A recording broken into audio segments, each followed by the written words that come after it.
नमस्ते।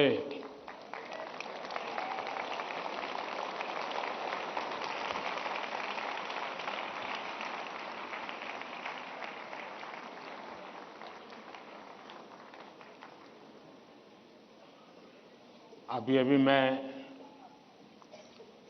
हमारे सभी विद्यार्थी साथियों ने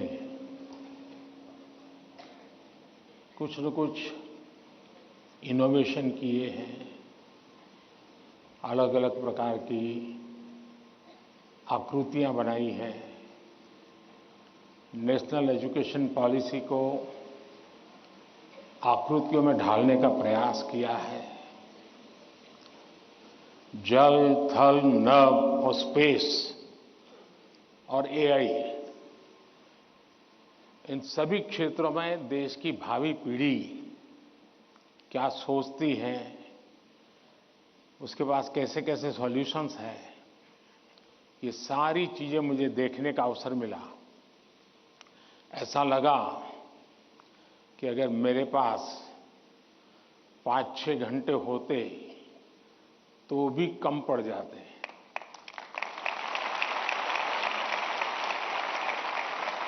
क्योंकि सबने एक से बढ़कर एक प्रस्तुति की है। तो मैं उन विद्यार्थियों को, उनके टीचर्स को, उनके स्कूल को बहुत बहुत बधाई देता हूं और आपसे भी आग्रह करता हूं कि आप जाने से पहले उस एग्जीबिशन को जरूर देखें और उसमें क्या है उसको समझने की कोशिश करें और अपनी स्कूल में वापस जाने के बाद अपने जो अनुभव है वो जरूर और विद्यार्थियों के साथ शेयर करें। करेंगे? इधर से आवाज आई, उधर से नहीं आई, उधर से नहीं आई। करेंगे? मेरी आवाज सुनाई देती है ना? अच्छा, आपको पता है आप किस स्थान पर आए हैं?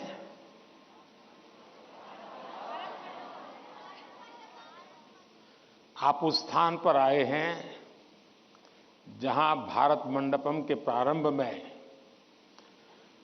दुनिया के सभी बड़े बड़े दिग्गज नेता 2 दिन बैठकर के यहां पर विश्व के भविष्य की चर्चा की थी।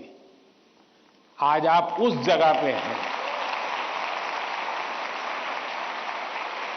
और आप भारत के भविष्य की चर्चा आज अपनी परीक्षा की चिंताओं के साथ साथ करने वाले हैं। और एक प्रकार से परीक्षा पे चर्चा ये कार्यक्रम मेरी भी परीक्षा होता है। और आप में से बहुत से लोग हैं जो हो सकता है कि मेरी परीक्षा लेना चाहते होंगे। कुछ लोग होंगे जेन्युइनली जिनको लगता होगा कि जरूर कुछ बातें ऐसी पूछी जाए जिसका समाधान खुद को भी मिले, औरों को भी मिले। हो सकता है हम सब सवालों को तो एड्रेस न कर पाएं, लेकिन ज्यादातर उन सवालों के कारण बहुत से साथियों को समाधान हो जाएगा। तो आइए हम प्रारंभ करते हैं, ज्यादा समय न गंवाते हुए। कहां से शुरू करना है?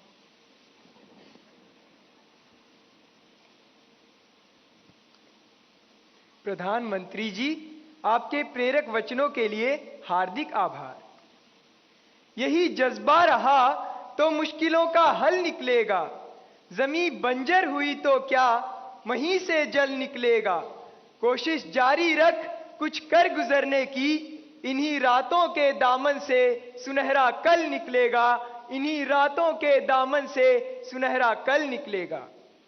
प्रधानमंत्री जी, आपका प्रेरक एवं ज्ञानवर्धक उद्बोधन हमें सदैव सकारात्मक ऊर्जा और विश्वास से भर देता है। आपके आशीर्वाद एवं अनुमति से हम इस कार्यक्रम का शुभारंभ करना चाहते हैं। धन्यवाद मान्यवर। प्रधानमंत्री जी, रक्षा, स्वास्थ्य और पर्यटन के क्षेत्र में भारत के सहयोगी अरब देश ओमान स्थित इंडियन स्कूल धारसेट की छात्रा डानिया शबू हमसे ऑनलाइन जुड़ रही है और आपसे एक प्रश्न पूछना चाहती है। डानिया, कृपया अपना प्रश्न पूछिए। Respected Prime Minister, I am Dania Shabu Varghese of Class 10 from Indian School Darset, Oman. My question is, how do cultural and societal expectations contribute to the pressure students feel during examinations, and how can these external influences be addressed? Thank you. धन्यवाद Dania. Sir, विश्व के सबसे बड़े लोकतंत्र भारत की राजधानी दिल्ली स्थित government Sarvodaya बाल विद्यालय बुराड़ी से मोहम्मद अर्श हमसे ऑनलाइन जुड़ रहे हैं और आपसे अपने मन के संदेह का निवारण चाहते हैं। मोहम्मद अर्श, कृपया अपना प्रश्न पूछिए। माननीय प्रधानमंत्री जी, नमस्कार। मेरा नाम अर्श है। मैं जीएसबीवी बुराड़ी 12th H का छात्र हूं। मेरा आपसे प्रश्न ये है कि हम अपने परिवेश में परीक्षाओं को लेकर नकारात्मक चर्चाओं को कैसे संबोधित कर सकते हैं, जो हमारी पढ़ाई और अच्छा प्रदर्शन करने की क्षमता को महत्वपूर्ण रूप से प्रभावित करती है। क्या छात्रों के लिए अधिक सकारात्मक और सहायक वातावरण बनाने के लिए कदम उठाए जा सकते हैं? धन्यवाद। Thank you Mohammad.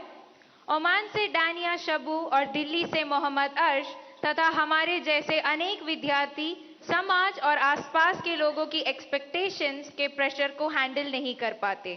कृपया उनका मार्गदर्शन करें।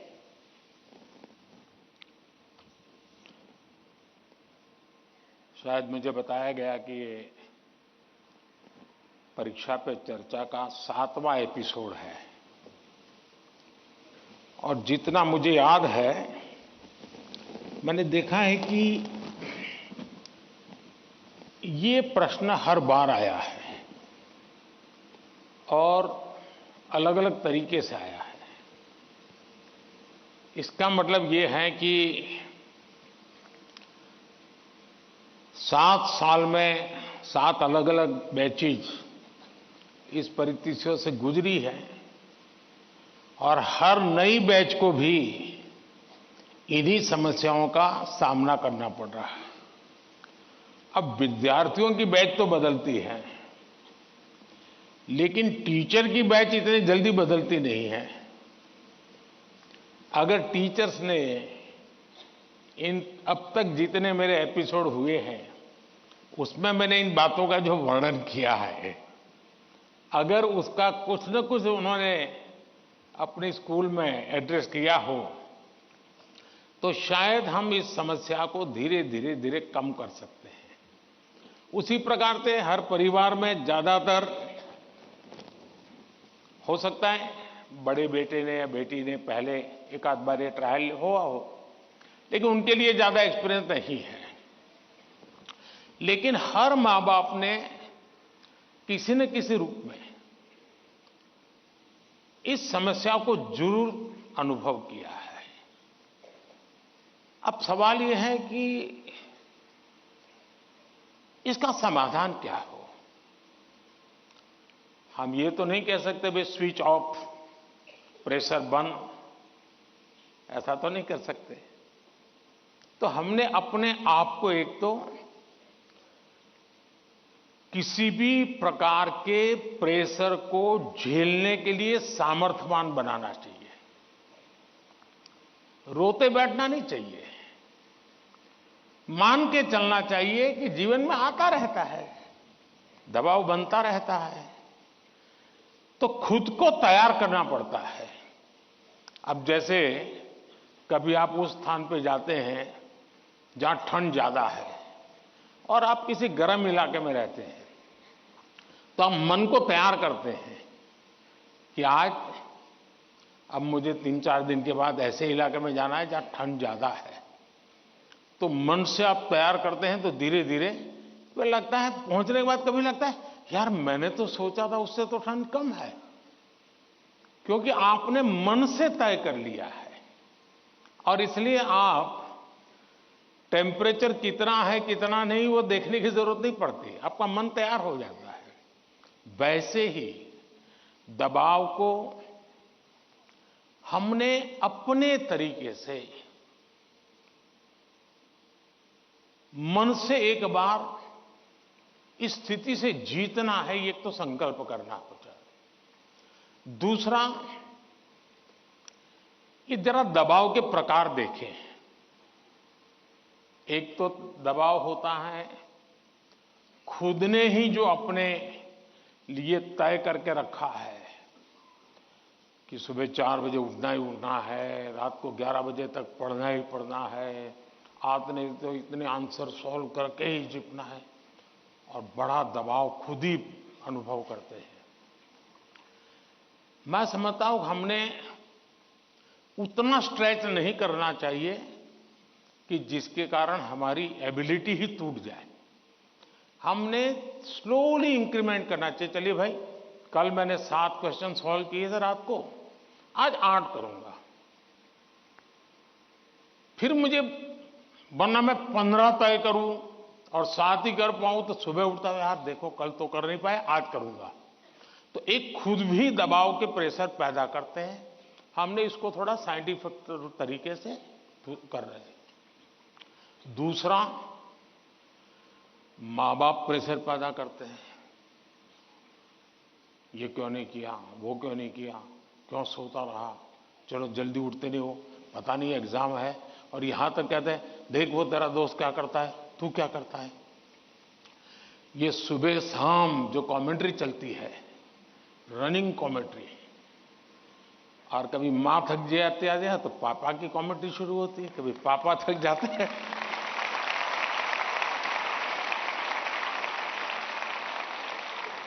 तो बड़े भाई की कमेंट्री शुरू हो जाती है, और वो अगर कम पढ़ता है तो स्कूल में टीचर की।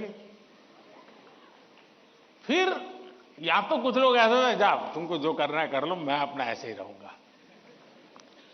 कुछ लोग इसे सिंसियर लेते हैं, लेकिन ये दबाव का दूसरा प्रकार है। तीसरा ऐसा भी होता है कि जिसमें कारण कुछ नहीं, समझ का अभाव है, और बिना कारण उसको हम संकट मान लेते हैं। जब एक्चुअली करते हैं तो लगता है नहीं यार इतना मुश्किल नहीं था, मैंने बेकार में दबाव झेलता रहा। तो मुझे लगता है कि एक तो इनको पूरे परिवार ने, टीचर ने, सबने मिलकर के एड्रेस करना होगा। सिर्फ स्टूडेंट एड्रेस कर लेगा, सिर्फ पेरेंट्स एड्रेस कर लेंगे, इतने से बात बननी नहीं है।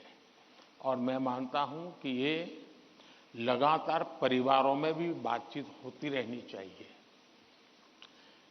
हर परिवार ऐसी स्थितियों में कैसे हैंडल करता है उसकी चर्चाएं होनी चाहिए। उसकी एक सिस्टमेटिक थियरी के बजाय हमने धीरे धीरे चीजों को इवॉल्व करना चाहिए। अगर ये इवॉल्व करते हैं तो मुझे पक्का विश्वास है कि हम इन चीजों से बाहर निकल के आते हैं। धन्यवाद।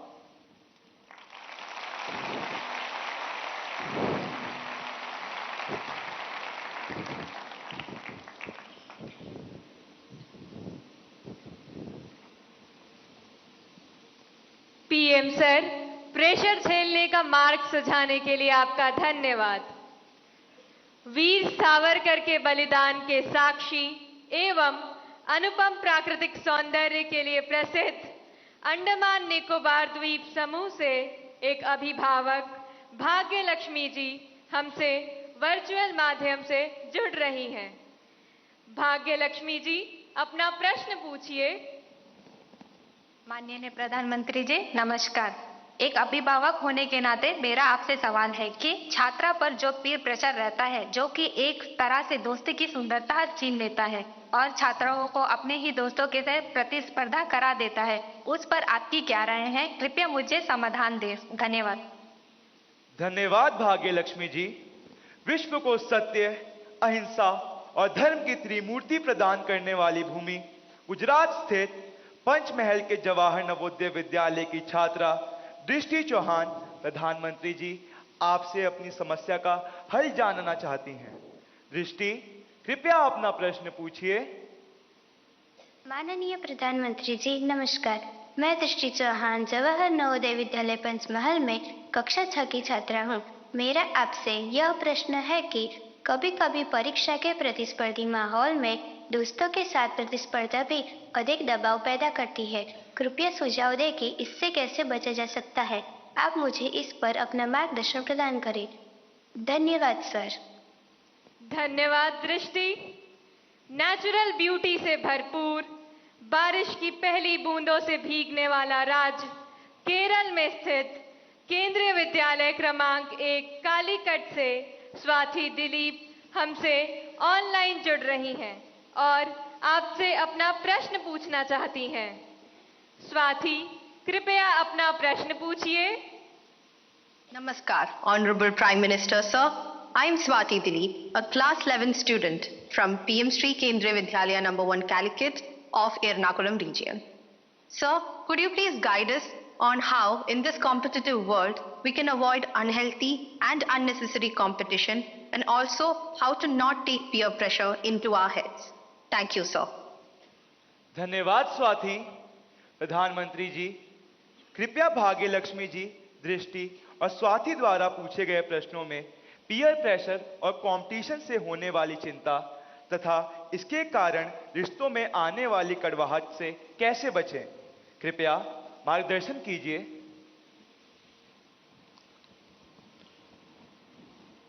अगर जीवन में चुनौतियां न हो, स्पर्धा न हो, तो फिर जीवन बहुत ही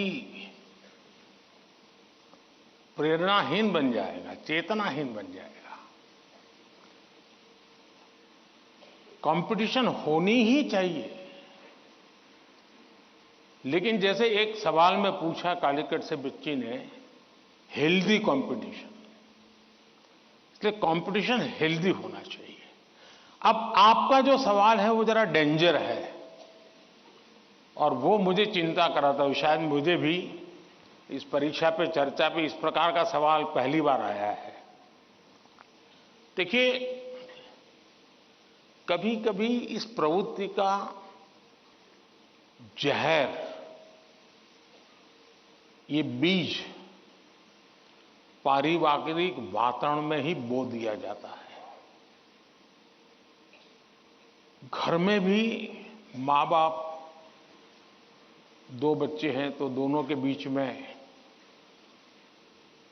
कभी एक के लिए अच्छा बोलेंगे, कभी दूसरे के लिए। तो कभी उन दो भाई बहन में भी, या दो भाई में भी, या दो बहनों में भी, देखिए मां ने उसको तो ये कह दिया और मुझे ऐसा कह दिया। एक इस प्रकार की विकृत स्पर्धा का भाव जाने अनजाने में परिवार के रोजमर्रा के जीवन में बो दिया जाता है। और इसलिए मेरी सभी पेरेंट्स से आग्रह है कि कृपा करके बच्चों की इस प्रकार की कंपैरिजन, अपने ही संतानों की ऐसी कंपैरिजन मत कीजिए। उसके अंदर एक द्वेष का भाव पैदा कर देते हैं और वो परिवार में भी कभी न कभी लंबे समय के बाद वो बीज एक बहुत बड़ा जहरीला वृक्ष बन जाता है। उसी प्रकार से मैंने बहुत पहले एक वीडियो देखा था, शायद आप लोगों ने भी देखा होगा। कुछ दिव्यांग बच्चे, उनकी एक कंपटीशन में सब दौड़ रहे हैं। 12-15 बच्चे अलग अलग, किसी दिव्यांग है तो कठिनाइयां है, लेकिन वो दौड़ रहे हैं। इतने में एक बच्चा गिर जाता है। अब ज्यादा बुद्धिमान लोग होते तो क्या करते? वाह, ये तो गया, चलो यार एक तो स्पर्धा में कम हो गया। लेकिन उन बच्चों ने क्या किया? सबके सब जो आगे चले गए थे वो भी पीछे आए, जो दौड़ रहे थे वो भी रुक गए। पहले उन सब ने उसको खड़ा किया और फिर दौड़ना शुरू किया।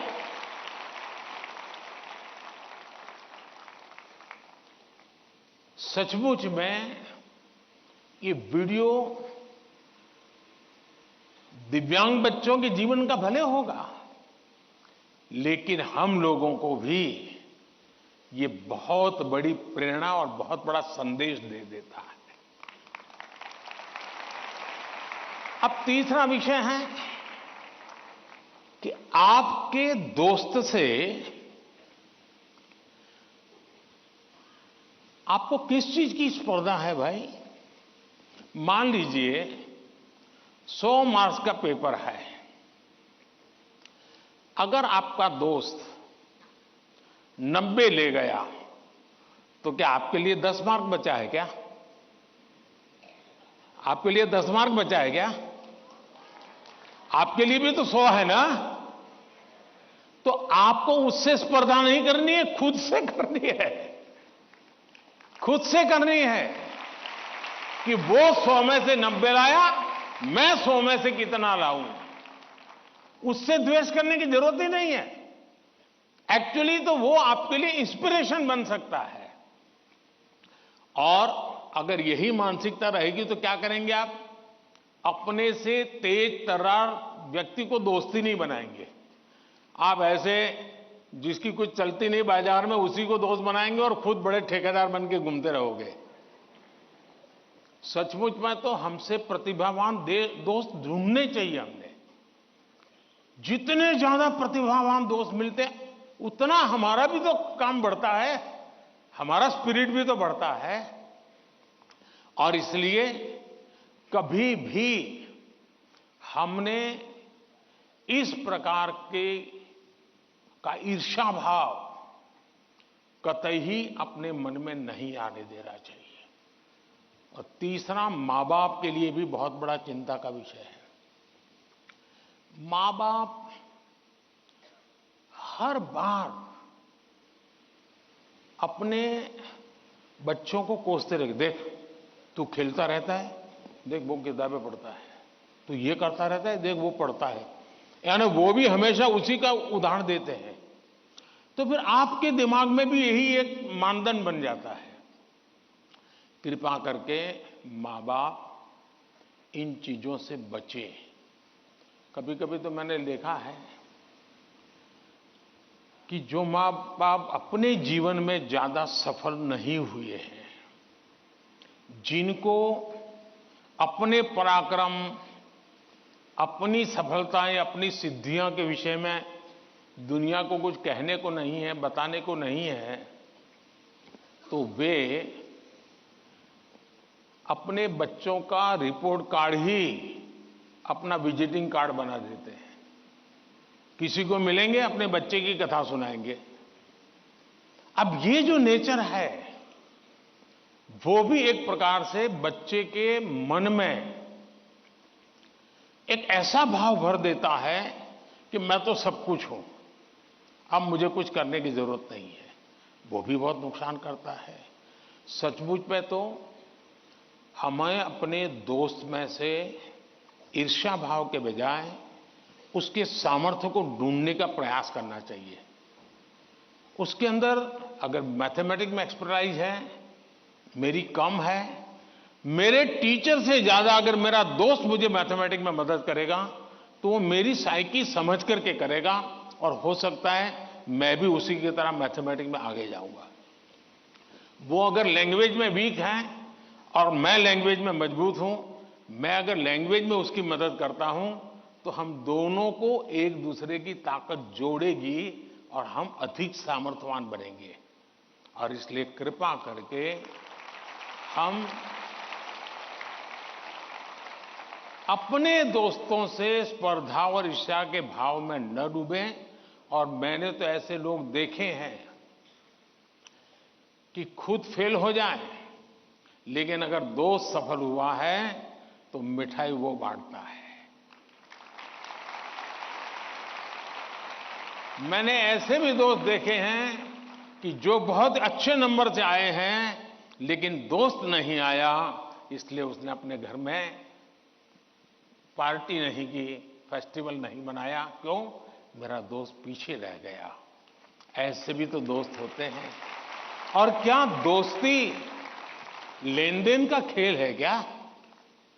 जी नहीं, दोस्ती ये लेन देन का खेल नहीं है। जहां कोई प्रकार का इस प्रकार का लेना देना नहीं है, निर्व्याज प्यार होता है, वही तो दोस्ती होती है।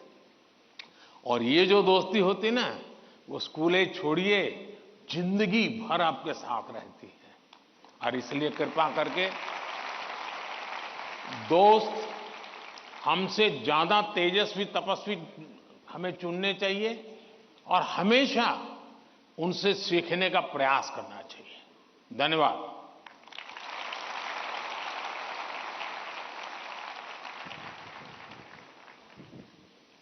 प्रधानमंत्री जी, स्पर्धा में भी मानवीयता का ये संदेश हमें हमेशा प्रेरित करता रहेगा।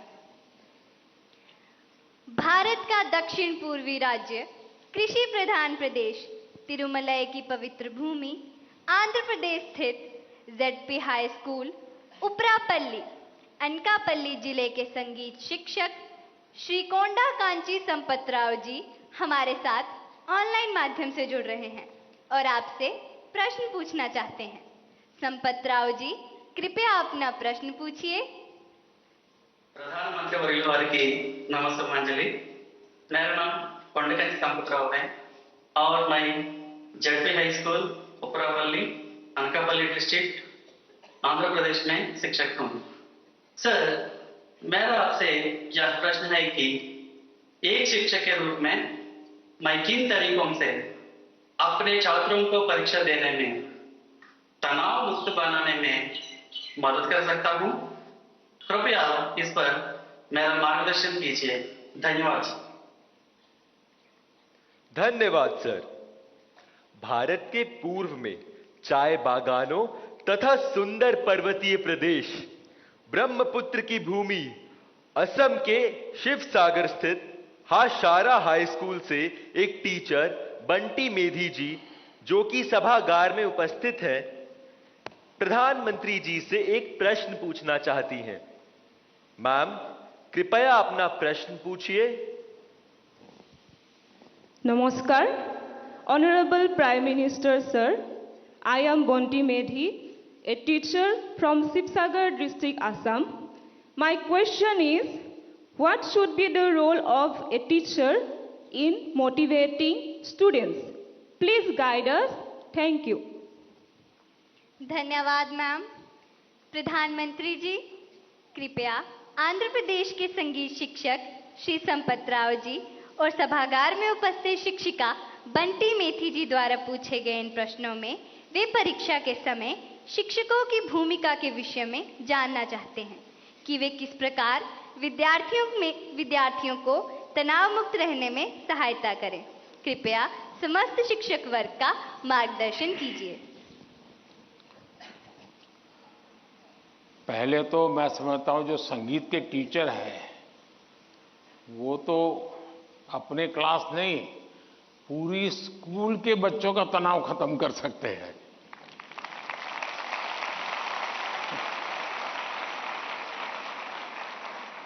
संगीत में वो सामर्थ्य है।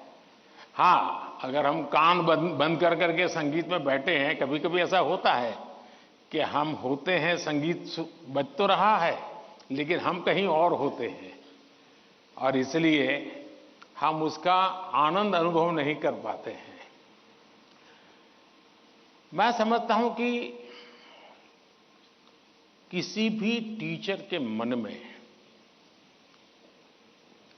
जब ये विचार आता है कि मैं स्टूडेंट के इस तनाव को कैसे दूर करूं, मैं हो सकता है मैं गलत हूं, लेकिन शायद मुझे लगता है कि टीचर के मन में परीक्षा का कालखंड है। अगर टीचर और स्टूडेंट का नाता परीक्षा के कालखंड का है तो सबसे पहले वो नाता करेक्ट करना चाहिए। आपका स्टूडेंट्स के साथ नाता जैसे ही आप पहले दिन, वर्ष के प्रारंभ में पहले ही दिन क्लासरूम में एंटर करते हैं, उसी दिन से एग्जाम आने तक आपका नाता निरंतर बढ़ते रहना चाहिए। तो शायद परीक्षा के दिनों में तनाव की नौबत ही नहीं आएगी।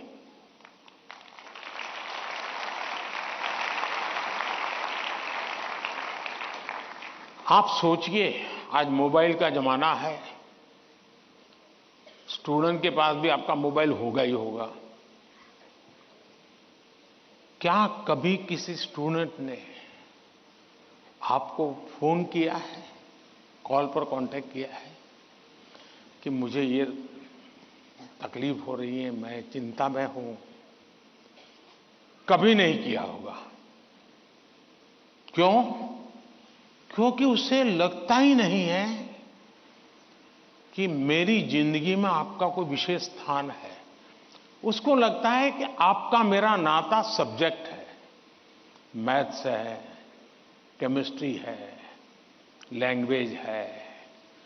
जिस दिन आप सिलेबस से आगे निकल करके उससे नाता जोड़ोगे तो वो अपनी छोटी मोटी दिक्कतों के समय भी जरूर आपसे अपने मन की बात करेगा। अगर ये नाता है तो एग्जाम के समय तनाव की स्थिति पैदा होने की संभावना ही खत्म हो जाएगी। आपने कई डॉक्टर्स देखे होंगे, उन डॉक्टर में डिग्री तो सबके पास होती है, लेकिन कुछ डॉक्टर्स जो जनरल प्रैक्टिशनर्स होते हैं वो ज्यादा सफल इसलिए होते हैं कि पेशेंट आकर के जाने के बाद एक आध दिन के बाद फिर उसको फोन करते हैं कि भाई आपने वो दवाई ठीक से ले ली थी, कैसा है आपका? वो दूसरे दिन अपने अस्पताल आएगा तब तक इंतजार करने के बजाय बीच में एक आध बार बात कर लेते हैं, और वो बॉन्डिंग होता है ना, वो उसको आधा ठीक कर देता है। आप में से कोई टीचर ऐसे हैं, मान लीजिए किसी बच्चे ने बहुत अच्छा किया और जाकर के उस परिवार में बैठ करके कहा, भाई आज तो मैं मिठाई खाने आया हूं, आपके बच्चे ने इतना शानदार कर दिया, आज आपसे मिठाई खाऊंगा। आपको कल्पना आती है कि उस मां बाप को, जब आप, बच्चे ने तो बताया ही होगा घर में जाकर के कि आज मैं ये करके आया हूं, लेकिन एक टीचर खुद जाकर के अगर बताता है तो उस परिवार में टीचर का आना, टीचर का बताना उस बच्चे को भी ताकत देगा और परिवार भी कभी कभी और कुछ सोचता होगा। जब टीचर ने आके कहा तो परिवार भी सोचा है, यार मेरे बच्चे में ये तो शक्ति हमें मालूम नहीं थी, लेकिन टीचर ने जो वर्णन किया वाकई हमें थोड़ा ध्यान देने की जरूरत है। तो आप देखेंगे कि एकदम से माहौल बदल जाएगा। और इसलिए पहली बात यह है, परीक्षा के समय तनाव दूर करने के लिए क्या करना, उसके लिए तो मैंने बहुत कुछ कह चुका हूं, मैं उसको रिपीट नहीं करता हूं। लेकिन अगर वर्ष भर आपका उसके साथ नाता रहता है, मैं तो कभी कभी पूछता हूं कई टीचरों को कि भाई आप 30 साल से टीचर हैं, जो पहले बार आपके यहां पढ़ाई करके गए होंगे शुरू में, अब तो उनकी शादी हो गई होगी, क्या कोई आपका स्टूडेंट अपना शादी का कार्ड देने आया था क्या? 99% टीचर मुझे कहते हैं कि नहीं, कोई स्टूडेंट नहीं आया। मतलब हम जॉब करते थे, हम जिंदगी नहीं बदलते थे। टीचर का काम जॉब बदलना नहीं है, टीचर का काम जॉब करना नहीं है, टीचर का काम जिंदगी को संवारना है, जिंदगी को सामर्थ्य देना है, और वही परिवर्तन लाता है। धन्यवाद।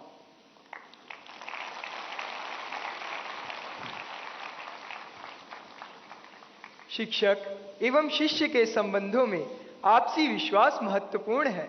हमें नया दृष्टिकोण देने के लिए धन्यवाद। अद्भुत जनजातीय संस्कृति को समेटे पूर्वोत्तर भारत के राज्य त्रिपुरा के प्रणवानंद विद्या मंदिर पश्चिम त्रिपुरा की छात्रा आद्रिता चक्रवर्ती हमसे ऑनलाइन जुड़ रही हैं तथा परीक्षा के तनाव से मुक्ति हेतु माननीय प्रधानमंत्री जी से अपनी समस्या का समाधान चाहती हैं। आद्रिता, कृपया अपना प्रश्न पूछिए। नमस्कार माननीय प्रधानमंत्री महोदय, मेरा नाम आद्रिता चक्रवर्ती है। मैं प्रणवानंद विद्या मंदिर पश्चिम त्रिपुरा में कक्षा 12वीं की छात्रा हूँ। मेरा आपसे यही प्रश्न है कि पेपर खत्म होने के आखिरी कुछ मिनटों में मैं घबरा जाती हूँ और मेरा लिखावट भी बिगड़ जाती है। मैं इस स्थिति से कैसे निपटूं? मुझे इसका समाधान दीजिए। धन्यवाद श्रीमान। थैंक यू आद्रता। प्राकृतिक संसाधनों से भरपूर दान का कटोरा के रूप में प्रसिद्ध राज्य छत्तीसगढ़ स्थित जवाहर नवोदय विद्यालय करब कांकेर के छात्र शेख तैफुर रहमान ऑनलाइन माध्यम से जुड़ रहे हैं तथा परीक्षा के तनाव से मुक्ति के लिए मार्गदर्शन चाहते हैं। तैफुर रहमान, कृपया अपना प्रश्न पूछिए। प्रधानमंत्री महोदय नमस्कार, मेरा नाम शेख तैफुर रहमान है। मैं पीएम श्री जवाहर नवोदय विद्यालय कांकेर छत्तीसगढ़ का छात्र हूँ। मान्यवर, परीक्षा के दौरान अधिकांश छात्र घबराहट महसूस करते हैं, जिसके कारण वे मूर्खतापूर्ण गलतियां कर बैठते हैं, जैसे कि प्रश्नों को सही ढंग से ना पढ़ना आदि। मान्यवर, मेरा आपसे यह प्रश्न है कि इन गलतियों से कैसे बचा जाए? कृपया अपना मार्गदर्शन दें। धन्यवाद। शुक्रिया तैफूर। उड़ीसा आदर्श विद्यालय कटक से हमारे बीच इस सभागार में एक छात्रा राजलक्ष्मी आचार्य मौजूद है। वे प्रधानमंत्री जी से प्रश्न पूछना चाहती हैं। राजलक्ष्मी, कृपया अपना प्रश्न पूछिए। ऑनरेबल प्राइम मिनिस्टर, जय जगन्नाथ। किस तरफ है राजलक्ष्मी? हाँ। जय Jagannath. My name is Rajalakshmi Acharya. I am from Odisha Adarsh Vidyalaya, Jokidola Banki, Cuttack. Sir, my question is, it is easy to say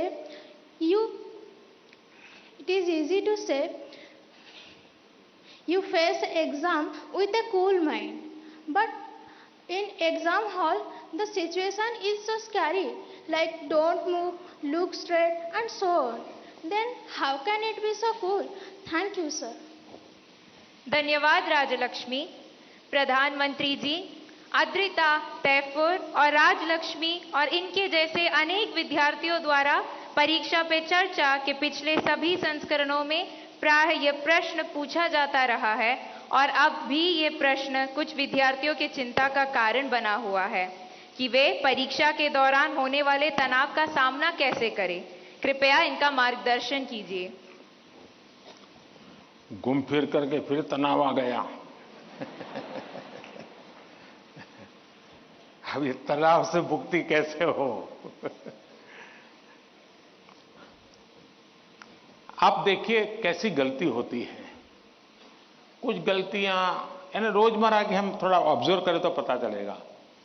कुछ गलतियां पेरेंट्स का अति उत्साह कर देता है, कुछ गलतियां स्टूडेंट की अतिशय सिंसियरिटी कर देती है। बस समझता हूं इससे बचा जाए। जैसे मैंने देखा है कि कुछ माँ बाप को लगता है कि आज एग्जाम है तो बेटे को नई पेन ला करके दो, जरा कपड़े अच्छे पहना करके भेजो, तो उसका काफी समय तो उसमें एडजस्ट होने में ही जाता है। शर्ट ठीक है कि नहीं है, यूनिफॉर्म ठीक पहना है कि नहीं पहना है। माँ बाप से मेरा आग्रह है जो पेन रोज उपयोग करता है ना वही दीजिए आप। या वहां पेन दिखाने थोड़ा जा रहा है वो। और परीक्षा के समय किसी को फुर्सत नहीं है, आपका बच्चा नया पहन करके आया, पुराना पहन के आया है। तो ये साइकी उनको बाहर आना चाहिए। दूसरा, कुछ ऐसी चीजें खिला करके भेजेंगे, तुझे एग्जाम है ये खा के जाओ, एग्जाम है ये खा के जाओ, तो उसको और मुसीबत होती है जिसका वो कंफर्ट नहीं है। आवश्यकता से अधिक उस दिन खाना, फिर मां कहे अरे तुम्हारा तो एग्जाम सेंटर इतना दूर है, तुम रात आते आते 7 बज जाएगा, ऐसा करो कुछ खा के जाओ, फिर कहेगी कुछ लेके जाओ। उसको वो रेजिस्ट करने लगता है, नहीं मैं नहीं ले जाऊंगा। वहीं से तनाव शुरू हो जाता है, घर से निकलने से पहले हो जाता है। तो मेरी सभी पेरेंट्स से अपेक्षा है और मेरा सुझाव है कि आप उसको अपनी मस्ती में जीने दीजिए। एग्जाम देने जा रहा है तो उत्साह उमंग के साथ चला जाए, बस जो उसकी रोजमर्रा की आदत है वैसा ही रहे वो।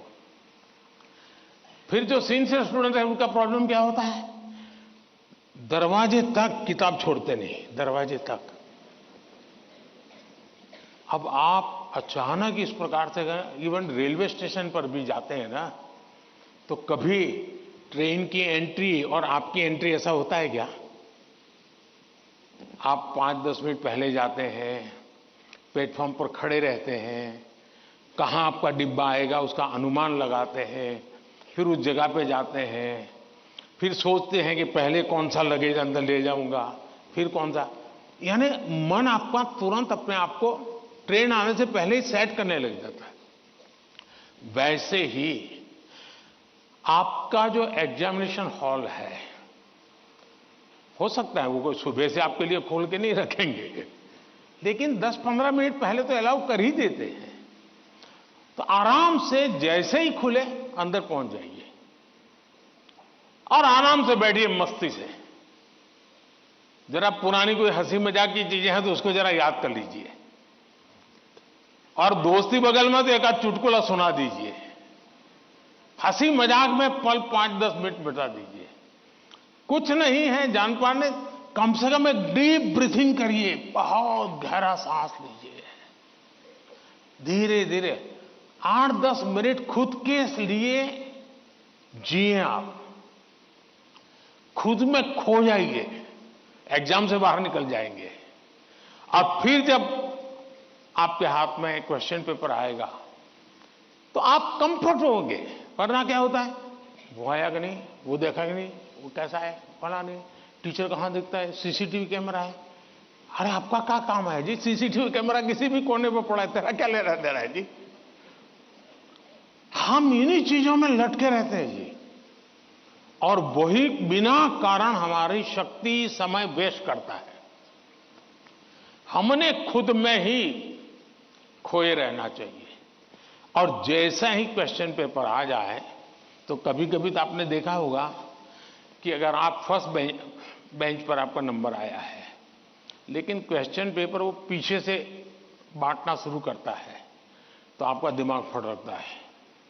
देखिए मेरे से तो 5 मिनट पहले उसको मिलेगा, मुझे 5 मिनट बाद में मिलेगा। ऐसा ही होता है ना, ऐसा होता है ना।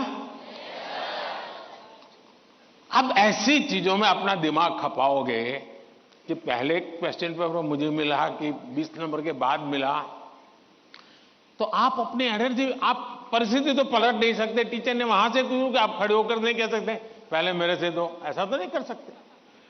तो आपको पता है ऐसा होना, फिर ऐसे ही अपने आप को एडजस्ट कर लेना चाहिए। एक बार आप ये अगल बगल की सारी दुनिया, और हम बचपन से पढ़ते तो आए हैं, वो अर्जुन को पक्षी की आंख वाली कथा तो सुनते रहते हैं, लेकिन जीवन में आता है तो नहीं, पेड़ भी दिखता है, पत्तियां भी दिखती है, तब आपको वो पक्षी की आंख नहीं दिखती है। आप भी मन में ये कथाएं सुनते हैं, पढ़ते हैं, तो उसको जीवन में लाने का मौका होता है। तो पहली बात तो ये है कि इन सारी बाह्य चीजों से आप, दूसरा, परीक्षा में घबराहट का कभी कारण ये होता है, कभी लगता है समय कम पड़ गया, कभी लगता है कि अच्छा होता मैं वो क्वेश्चन पहले कर लेता। तो इसका उपाय ये है, पहले एक बार पूरा क्वेश्चन पेपर पढ़ लीजिए, फिर मन से तय कीजिए कि किस आंसर में कितना मिनट मोटा मोटा मेरा जाएगा, और उसी प्रकार से अपना समय तय कर लीजिए।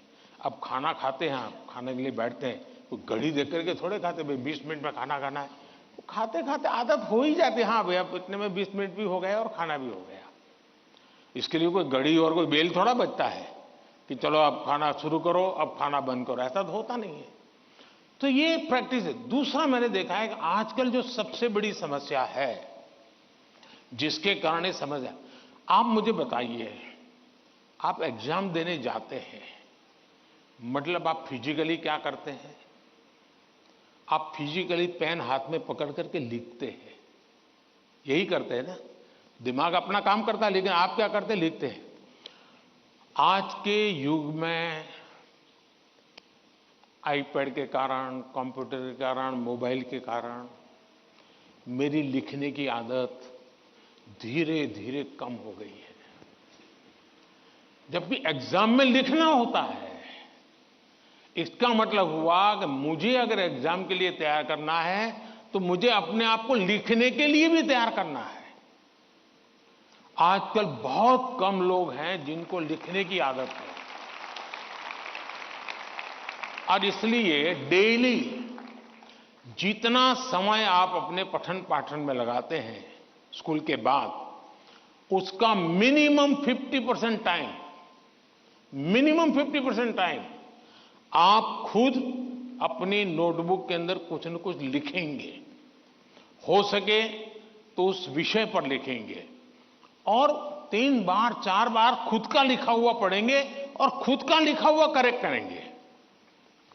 तो आपका जो इंप्रूवमेंट होगा किसी की मदद बिना इतना बढ़िया हो जाएगा कि आपको बाद में लिखने की आदत हो जाएगी। तो कितने पेज पे लिखना, इतना लिखने में कितना समय जाता है, ये आपकी मास्टरी हो जाएगी। कभी कभी मन से विषय आपको लगता है ये तो मुझे आता है। जैसे आप मान लीजिए कोई बड़ा प्रसिद्ध कोई गाना सुन रहे हैं,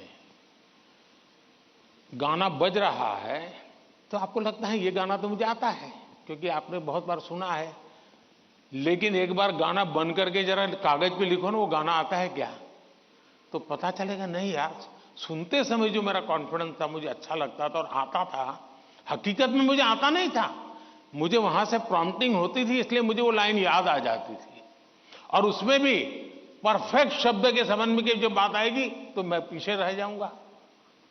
मेरी आज की पीढ़ी के साथियों से बहुत मेरा आग्रह है कि कृपा करके आपकी एग्जाम में एक बड़ी चैलेंज होती है लिखना। कितना याद रहा, सही रहा, गलत रहा, सही लिखते हैं, गलत लिखते हैं, वो तो बात का विषय है। आप अपना ध्यान प्रैक्टिस में इस पर कीजिए।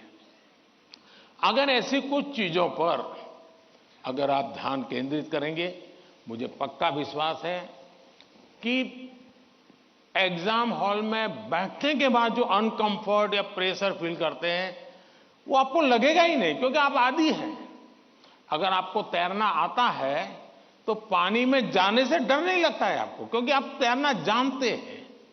आपने किताबों में तैरना ऐसे होता है और आप सोचते हैं हाँ मैं तो पढ़ा था भाई, हाथ पहले ऐसे करते, फिर दूसरा हाथ, फिर तीसरा हाथ, फिर चौथा हाथ, तो फिर आपको लगता है हाँ पहले हाथ पहले पैर, दिमाग से खप कर लिया, अंदर जाते ही फिर मुसीबत शुरू हो जाती है। लेकिन जिसने पानी में ही प्रैक्टिस शुरू कर दी, उसको कितना ही गहरा पानी क्यों हो, उसको भरोसा होता है मैं पार कर जाऊंगा। और इसलिए प्रैक्टिस बहुत आवश्यक है, लिखने की प्रैक्टिस बहुत आवश्यक है।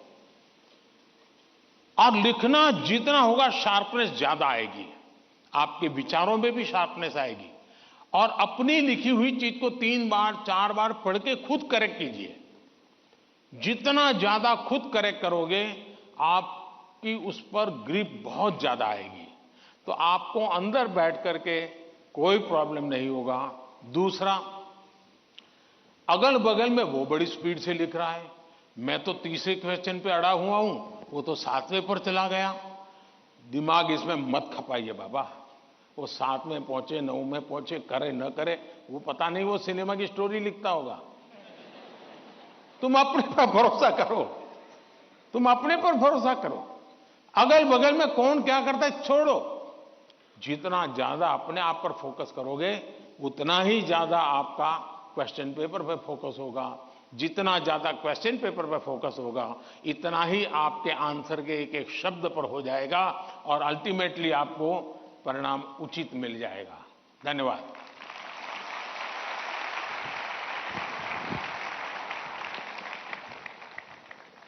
धन्यवाद पीएम सर।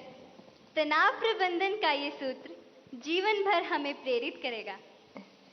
प्रधानमंत्री जी, राजमंद राजस्थान के छात्र धीरज सुथार, जो कि government senior secondary school Kundwa में पढ़ते हैं, हमारे बीच इस हॉल में मौजूद हैं और आपसे प्रश्न पूछना चाहते हैं। धीरज, कृपया अपना प्रश्न पूछिए। नमस्ते माननीय प्रधानमंत्री जी, मैं धीरज सुथार, मैं राजकीय उच्च माध्यमिक विद्यालय कोंदवा, राजसमंद, राजस्थान से हूँ। मैं 12वीं कक्षा में अध्ययनरत हूँ। मेरा प्रश्न यह है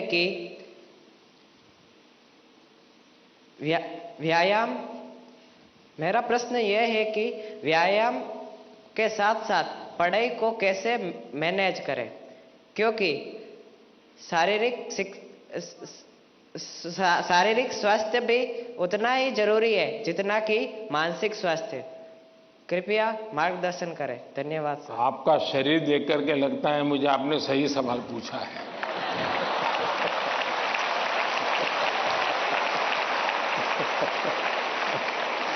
और आपकी ये चिंता भी सही होगी।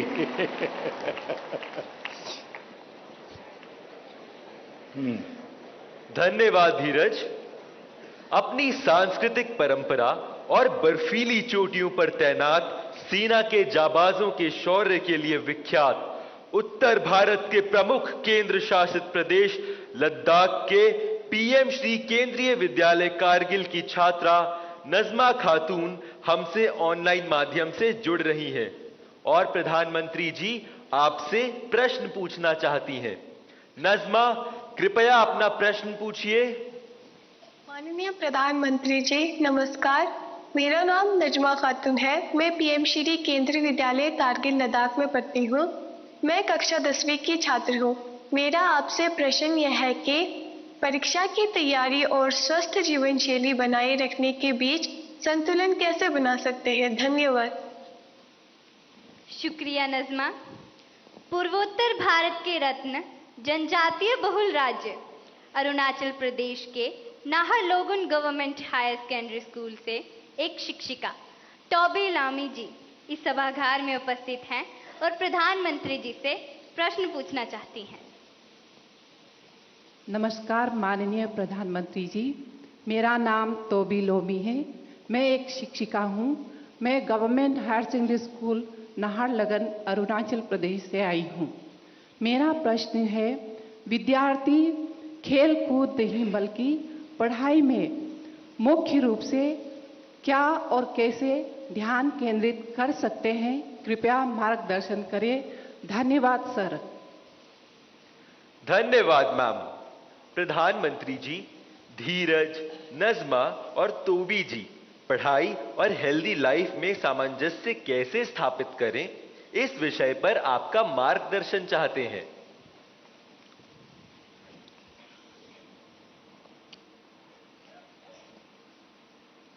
आप में से बहुत सारे स्टूडेंट्स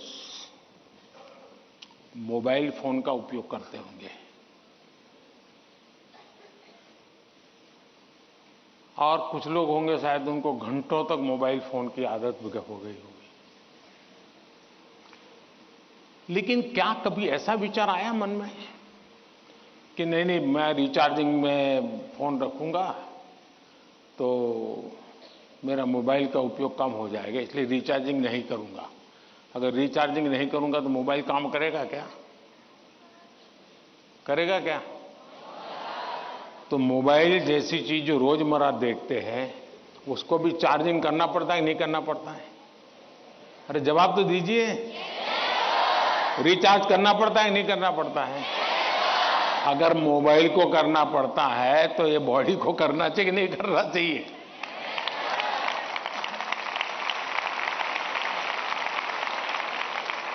जैसे मोबाइल फोन में चार्जिंग ये मोबाइल की रिक्वायरमेंट है, वैसे हमारा शरीर का भी चार्जिंग ये शरीर की रिक्वायरमेंट है। आप ऐसा सोचो कि नहीं पढ़ना है तो बस विंडो बंद, पढ़ाई, बाकी सब बंद, ऐसा कभी नहीं हो सकता है। जीवन ऐसे नहीं जी सकते हैं और इसलिए जीवन को थोड़ा संतुलित बनाना पड़ता है। कुछ लोग होते हैं खेलते ही रहते हैं, वो भी एक संकट होता है। लेकिन जब आपको एग्जाम देनी हो, क्योंकि लौकिक लाइफ जीवन में इन चीजों का अपना महत्व है, इसको टाल नहीं सकते। लेकिन अगर हम स्वस्थ ही नहीं रहेंगे, अगर हम अपने शरीर में वो सामर्थ्य ही नहीं होगा, तो हो सकता है कि 3 घंटे एग्जाम में बैठने का सामर्थ्य खो देंगे, फिर 5 मिनट ऐसे ही करके बैठा रहना पड़ेगा। और इसलिए स्वस्थ शरीर स्वस्थ मन के लिए भी बहुत जरूरी है। अब स्वस्थ शरीर का मतलब ये तो नहीं है कि आपको पहलवानी करनी है, ये आवश्यक नहीं है, लेकिन जीवन में कुछ नियमितताएं होती है। अब आप कभी सोचिए कितना समय है जिसमें आप खुले आसमान के नीचे सनलाइट में बिताए हो। अगर आप चलो पढ़ना भी है तो किताब लेकर के सनलाइट में बैठो ना भाई थोड़ी देर। कभी कभी बॉडी को रिचार्ज करने में सनलाइट भी बहुत जरूरी होता है। क्या कभी कोशिश की नियम से कि भाई मैं दिन में कैसे भी करके इतना तो मौका निकाल दूं ताकि मुझे सनलाइट के साथ नाता रहे। उसी प्रकार से कितना ही पढ़ना क्यों ना हो, लेकिन नींद को कभी भी कम मत आंकिए। जब अपनी मम्मी हमको कहती हैं कि सो जाओ तो उसका इंटरफेरेंस मत मानिए। ज्यादातर स्टूडेंट का ईगो इतना हर्ट हो जाता है कि तुम कौन होती हो, सो जाओ और मुझे कल एग्जाम देनी है, मैं सोऊंगा नहीं सोऊंगा तुम्हें क्या लेना। ऐसा करते हैं ना घर में। जो नहीं करते हैं न बोले, जो करते हैं वो बोले। जरा करते हैं, कोई नहीं बोल रहा है। लेकिन ये पक्का है कि नींद के विषय में भी अगर एक बार रील पर चढ़ गए, एक के बाद एक रील देखते ही गए, छुपाना चाहते हो ना। कितना समय बीत गया पता नहीं, कितनी नींद खराब हो गई पता नहीं। क्या निकाला, पहला रील देखा था याद करो जरा, याद भी नहीं है। ऐसे ही देख रहे हैं। ऐसे हम नींद को बहुत कम आंकते हैं। आज आधुनिक हेल्थ साइंस जो है वो नींद को बहुत तवज्जो देता है। आप आवश्यक नींद लेते हैं कि नहीं लेते हैं, वो आपके स्वास्थ्य पर बहुत बड़ा महत्वपूर्ण है। आपको उस पर ध्यान केंद्रित करना चाहिए। इसका मतलब ये भी नहीं कि बस एग्जाम तो आती रहेगी। मोदी जी को मिला था, उसने कहा है सो जाओ। अभी यहां आर्टिस्टिक बोर्ड बनाओ और घर में घुसते ही लिखो सो जाओ, मम्मी पापा को दिखा दो सो जाओ। ऐसा तो नहीं करेंगे ना। कम नींद स्वास्थ्य के लिए अनुचित है। कुछ अपार लोग होते हैं जिनको उन्होंने अपने एक ऐसे स्टेज पर बॉडी को ले गए हैं, उनको शायद उससे बाहर होंगे। सामान्य मानवीय के जीवन के लिए अनुचित है। आप कोशिश कीजिए कि आपकी रिक्वायर जितनी भी नींद है वो आप पूरी लेते हैं। और ये भी देखिए कि साउंड स्लीप है कि नहीं। बहुत गहरी नींद होनी चाहिए। आप हैरान हो जाएंगे, ये जो टीचर बैठे हैं ना, बड़ी आयु के टीचर, ये सुनकर के जरूर चौंक जाएंगे। आज भी मैं इतना सारा मेरे पास काम है ना, आप लोगों जितना नहीं है।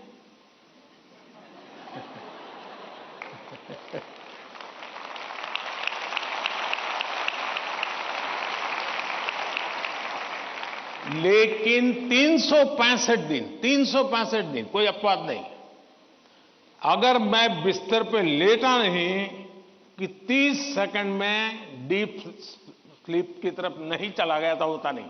30 सेकंड लगता है मुझे। आप में से बहुत छोटी आयु के भी होंगे, कभी इधर कभी उधर कभी उधर कभी उधर, फिर नींद आई तो आई। क्यों? मेरा बाकी जो जागृत अवस्था का समय है उसमें बहुत जागृत रहता हूं मैं। तो जब जागृत हूं तो पूरी तरह जागृत हूं, जब सोया हूं तो पूरी तरह सोया हूं। और वो बैलेंस, जो बड़ी आयु के लोग हों परेशान होते होंगे, हाँ यार हमें तो न्नींद ही नहीं आती, आधा घंटा तो ऐसे ही करवट बदलते रहते हैं। और ये आप अचीव कर सकते हैं। फिर एक विषय है न्यूट्रिशन। संतुलित आहार और आप जिस उम्र में हैं, उस उम्र में जिन चीजों की जरूरत है वो आपके आहार में है कि नहीं है।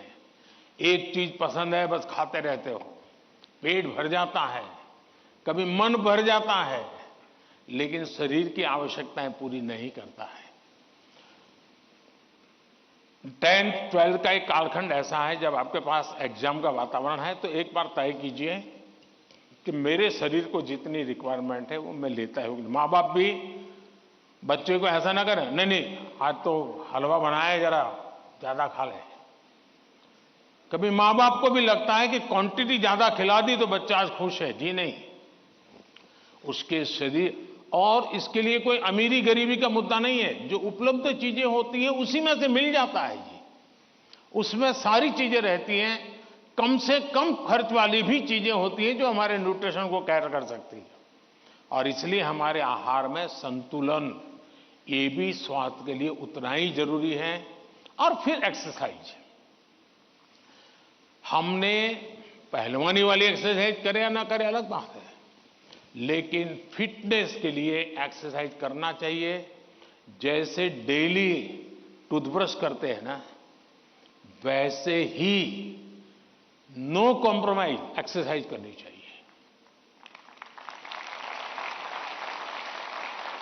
मैंने कुछ बच्चे ऐसे देखे हैं, वो छत पे चले जाते हैं, किताब लेके चलते हैं और पढ़ते रहते हैं, दोनों काम कर लेते हैं। कुछ गलत नहीं है, वो पढ़ता भी है और अपना धूप के अंदर चल भी लेता है, एक्सरसाइज भी हो जाती है। कोई न कोई ऐसा रास्ता निकालना चाहिए जिसमें आपकी फिजिकल एक्टिविटी होती रहती है। 5 minute 10 minute dedicated physical activity करनी ही चाहिए। ज्यादा कर सकते तो अच्छी बात है। अगर इन चीजों को सहज रूप से आप लाएंगे, एग्जाम के तनाव के बीच सब कुछ इधर करेंगे वो नहीं करेंगे तो नहीं चलेगा। संतुलित करिए, आपको बहुत फायदा होगा। धन्यवाद।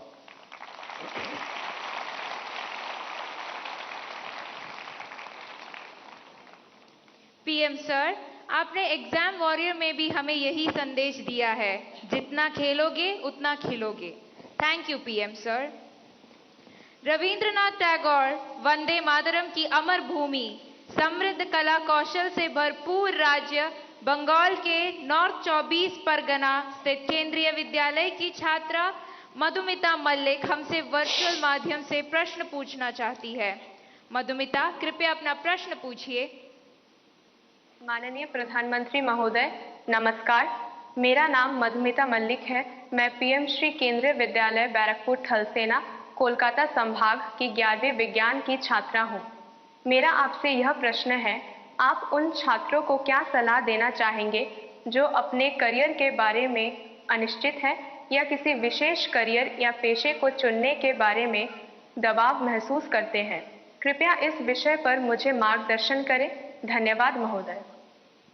धन्यवाद मधुमिता। पीएम सर, भगवान कृष्ण की उपदेश भूमि, वीर बहादुर खिलाड़ियों के प्रदेश हरियाणा पानीपत के द मिलेनियम स्कूल की छात्रा अदिति तनवर ऑनलाइन माध्यम से जुड़ी हुई है और आपसे मार्गदर्शन चाहती है।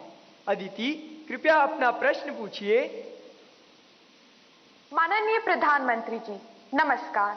मेरा नाम अदिति तनवर है और मैं the millennium school Panipat Haryana की कक्षा 11वीं की छात्रा हूँ।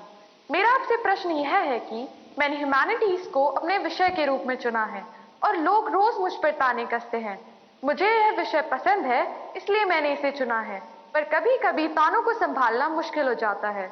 इन्हें कैसे संभालें और कैसे नजरअंदाज करें, मैं इसमें आपसे मार्गदर्शन चाहती हूँ। धन्यवाद श्रीमान, नमस्कार। Thank you Aditi. मधुमिता और अदिति तथा इन जैसे कुछ विद्यार्थी जीवन में करियर के चयन में दबाव अनुभव करते हैं। सर, एक विशेष करियर या स्ट्रीम चुनने की मानसिकता के दबाव की समस्या का कैसे समाधान करें?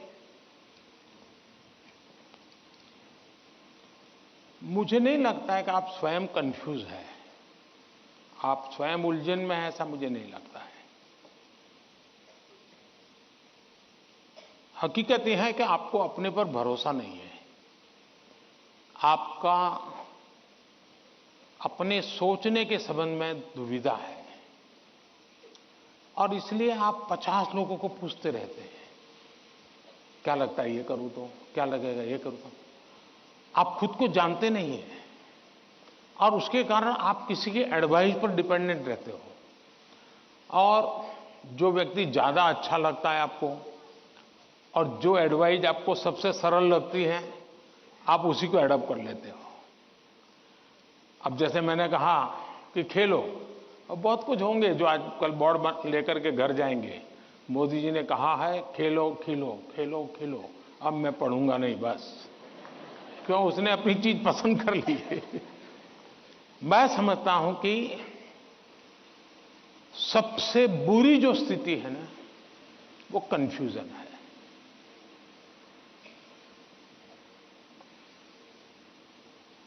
अनिर्णायकता है।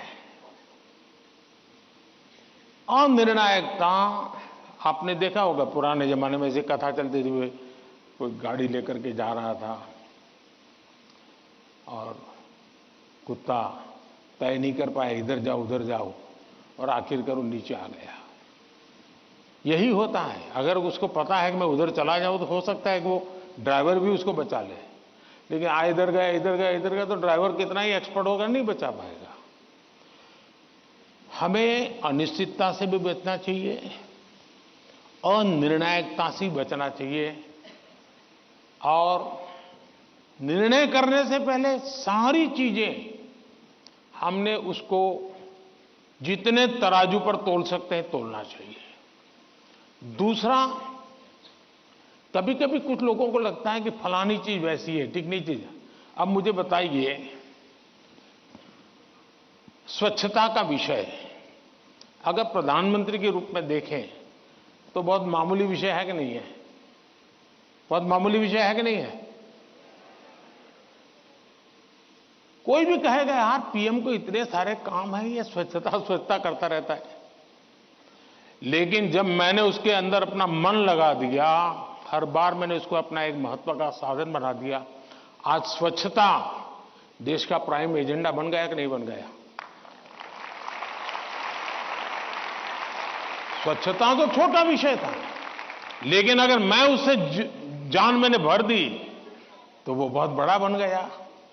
इसलिए हम ये न सोचे, आपने देखा होगा, कल मैं पूरा तो पढ़ नहीं पाया लेकिन मेरा नजर गई कि किसी ने कहा है कि पिछले 10 साल में आर्ट और कल्चर के क्षेत्र में भारत का मार्केट 250 गुना बढ़ गया है।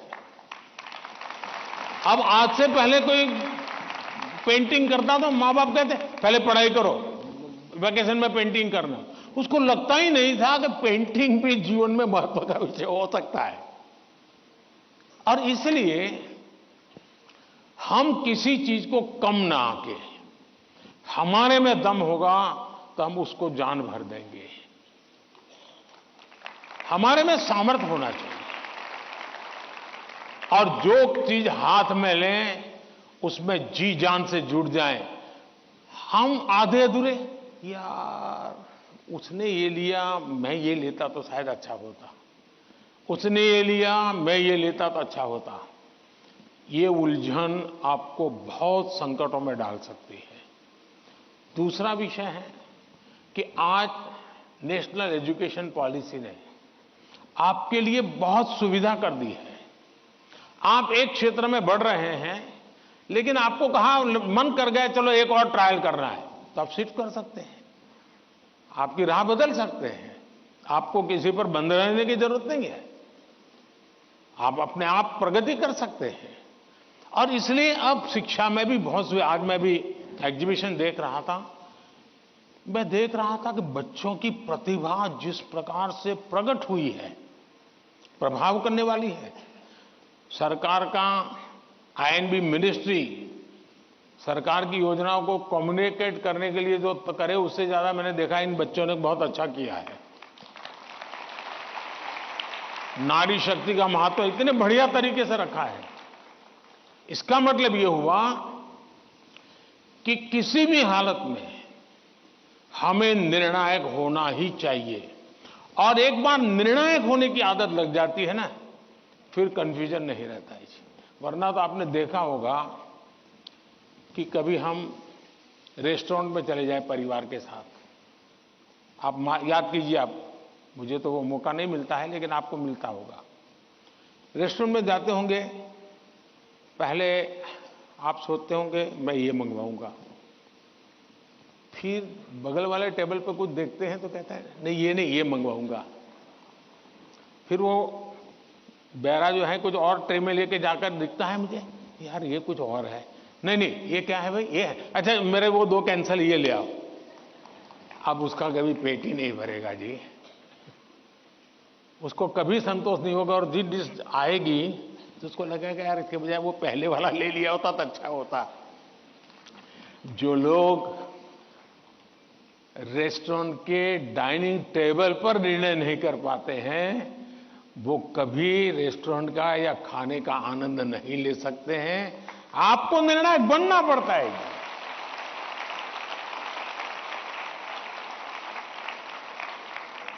अगर आपकी मां आपको डेली सुबह पूछे आज क्या खाओगे, और आपके सामने 50 वैरायटी बोल दे, आप क्या करोगे? घूम फिर करके आ जाओगे, रोज खाते हो वहीं पर आके खड़े हो जाओगे। मैं समझता हूं कि हमें आदत डालनी चाहिए कि भाई हम निर्णायक बने। निर्णय लेने से पहले 50 चीजों को हम बारीकियां देखें, उसके प्लस माइनस पॉइंट देखें, प्लस माइनस पॉइंट के लिए किसी से पूछे, लेकिन उसके बाद हम निर्णायक बने। और इसलिए कंफ्यूजन किसी भी हालत में आप किसी के लिए अच्छा नहीं है। अनिर्णायकता और खराब होती है, और उसमें से हमने बाहर आना चाहिए। Thank you.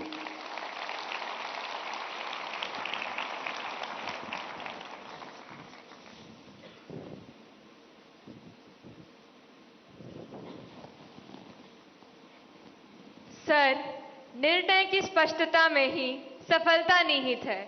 आपका यह कथन सदा याद रहेगा। धन्यवाद।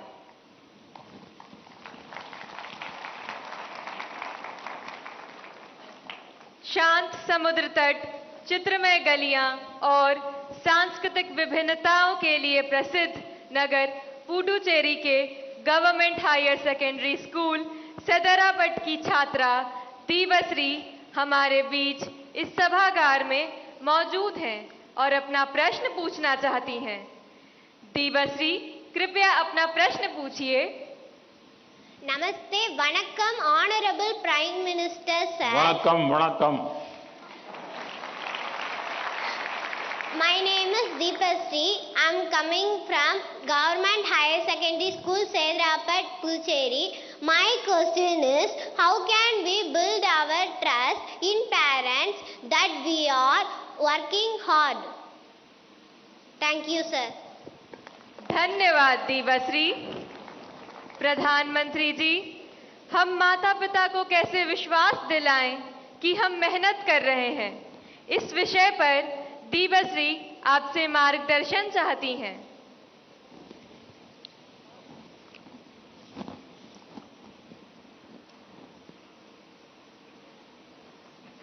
आपने सवाल पूछा है, लेकिन सवाल के पीछे दूसरा सवाल है आपके मन में, जो आप पूछ नहीं रही है।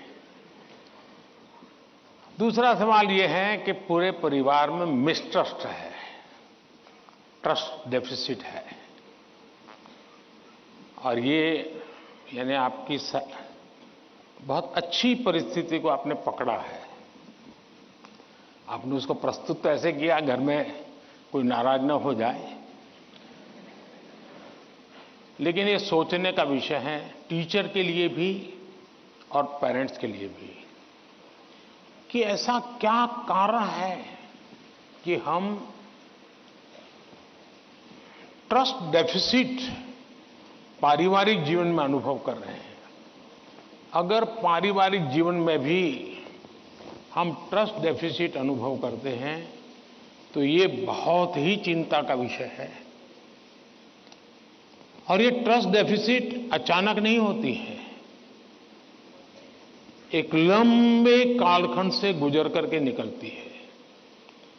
और इसलिए हर पेरेंट्स को, हर टीचर को, हर स्टूडेंट्स को बहुत ही बारीकी से अपने आचरण को एनालाइज करते रहना चाहिए। आखिरकार माँ बाप मेरी बात पे भरोसा क्यों नहीं करते? कहीं न कहीं तो ऐसी बातें हुई होगी जिसके कारण उनका ये मन बन गया होगा। कभी आपने कहा होगा कि मैं अपनी सहेली को मिलने जा रही हूं, और माँ बाप ने अगर बाद में पता चला कि आप तो उस दिन उसके यहां गई नहीं थी, तो ट्रस्ट डेफिसिट शुरू हो जाते। यार उसने तो कहा था वहां जाऊंगा, लेकिन मान लीजिए वहां गए नहीं, लेकिन आकर के कह दिया कि मैंने तय किया था उनके यहां जाऊंगा, लेकिन रास्ते में मेरा मन बदल गया तो मैं वहां चला गई थी। तो कभी भी ये ट्रस्ट डेफिसिट की स्थिति पैदा नहीं होगी। और एक विद्यार्थी के नाते हमें जरूर ऐसा सोचना चाहिए कि कहीं ऐसा तो नहीं है कि मैंने कहा था मम्मी आप सो जाओ, चिंता मत कीजिए, मैं तो पढ़ लूंगा, और मम्मी चुपके से देखती और मैं सो रहा हूं, तो फिर ट्रस्ट डेफिसिट हो जाएगा। ये तो कह रहा था मैं पढ़ूंगा, लेकिन पढ़ नहीं रहा है, सोया पड़ा है।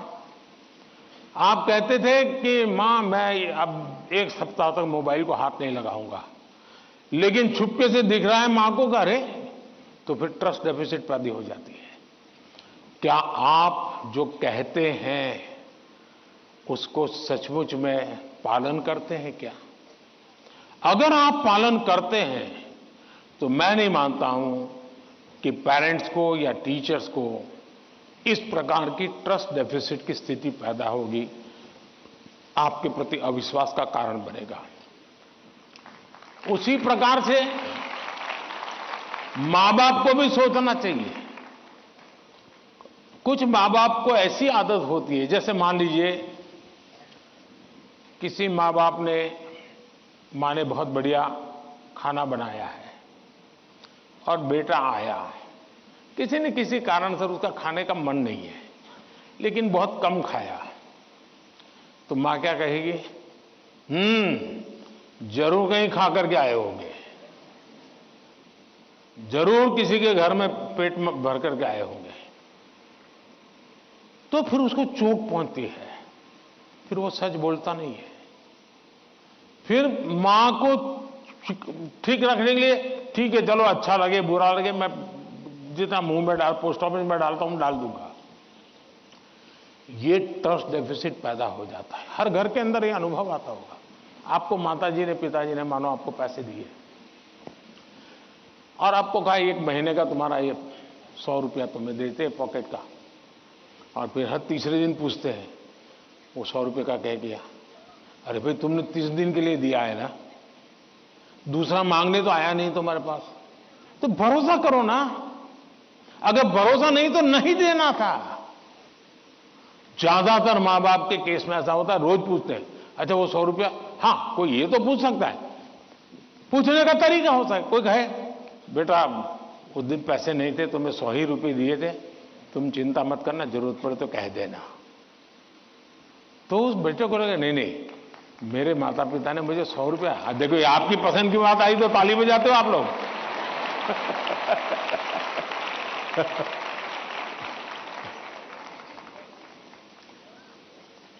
अगर वही सवाल ये पूछते 100 का क्या किया, इसके बजाय कह दे, तो बेटा कहेगा ना मां बिल्कुल नहीं, मेरे पास पैसे हैं, सफिशिएंट है। यानी हमारा एक दूसरे के बीच बात करने का तरीका कैसा है, ये चीजें सामान्य जीवन में जो अनुभव आती हैं वो फिर धीरे धीरे धीरे एजुकेशन सिस्टम के साथ रोजमर्रा की हमारी अपेक्षाएं होती है, उसके टकराव में कन्वर्ट हो जाती है। फिर कहा मार्क्स क्यों नहीं आए, बस तुम पढ़ते ही नहीं होंगे, ध्यान देते ही नहीं होंगे, क्लास में बैठते नहीं होंगे, अपने दोस्तों के साथ गप्पे मारते होंगे, हो सकता है वो पैसे हैं सिनेमा देखने चले गए होंगे, मोबाइल फोन पर रील देखते होंगे। फिर वो कुछ न कुछ कहना शुरू हो जाता है, फिर दूरी बढ़ जाती है।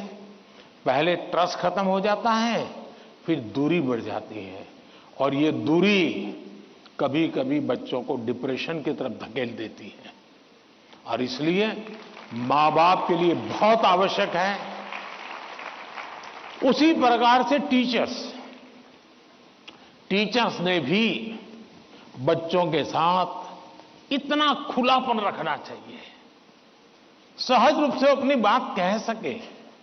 अगर उसको कोई सवाल समझ में नहीं आया तो कोई टीचर हड़का देगा, तुझे कुछ समझ नहीं आने वाला तो बाकियों के विद्यार्थियों का टाइम खराब मत करो, बैठ जाओ। कभी कभी क्या करते हैं टीचर भी, जो 4-5 होनहार बच्चे होते हैं ना, उनको वो बहुत प्रिय लगते हैं, उनसे उनका मन लग जाता है। बाकी क्लास में 20 बच्चे हैं, 30 बच्चे हैं, वो जाने उनका नसीब जाने, ये 2-4 में अपना मन लगा देते हैं, सब चीजें वाहवाही उन्हीं की करते रहते हैं, वही रिजल्ट देकर गए। अब आप उसको कितना आगे ले जा पाते हो तो अलग बात है, लेकिन बाकी जो है वहां से नीचे गिरा देते हैं।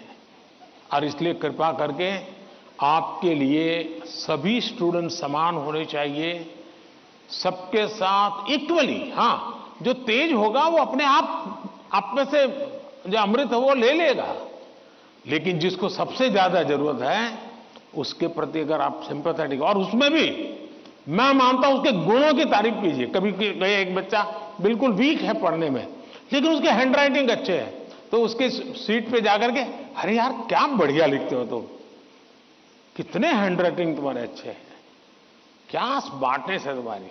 कभी ऐसा एक डल विद्यार्थी है, अरे यार तेरा कपड़ा बहुत शर्ट है, शर्ट बहुत अच्छा है, उसके अंदर कॉन्फिडेंस बिल्डअप होगा, वो आपके साथ खुलने लग जाएगा, वो आपसे बातें करने लगेगा कि ये साहब के प्रति मेरे प्रति उनका ध्यान है। अगर ये सहज वातावरण बन जाएगा तो मैं नहीं मानता हूं कि, लेकिन ये विद्यार्थियों का भी उतना ही दायित्व है। हमें आत्मचिंतन करना चाहिए कि मेरी ऐसी कौन सी बातें थी जिसने मेरे घर के लोगों का मुझ पर से भरोसा उठ गया। ये किसी भी हालत में हमारे आचरण से हमारे परिवार के, हमारे टीचर का हम पे भरोसा उठना नहीं चाहिए। हमसे कुछ नहीं हुआ तो कहना चाहिए।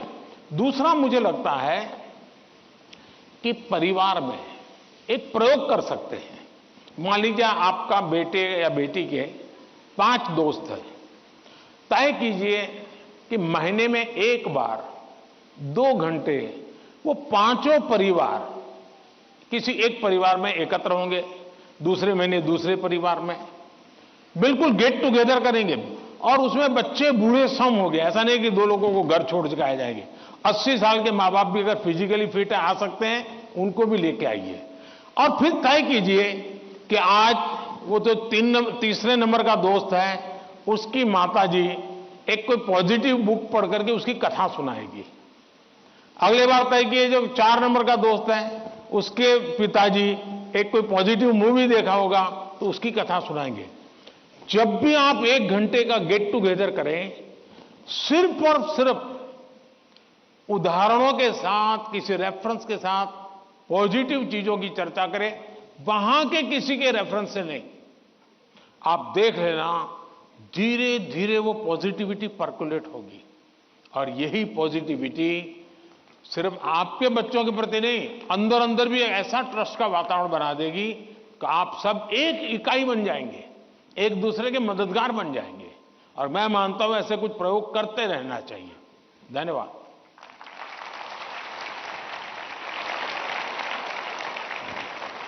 पीएम सर, परिवार में विश्वास महत्वपूर्ण है। आपका यह संदेश हमारे घरों में खुशियां लाएगा। धन्यवाद पीएम सर। छत्रपति शिवाजी महाराज और समाज सुधारक महात्मा ज्योतिबा फूले की जन्मस्थली महाराष्ट्र की पुण्य नगरी पुणे से एक अभिभावक श्री चंद्रेश जैन जी इस कार्यक्रम से ऑनलाइन जुड़ रहे हैं और प्रधानमंत्री जी आपसे प्रश्न पूछना चाहते हैं। चंद्रेश जी, कृपया अपना प्रश्न पूछिए।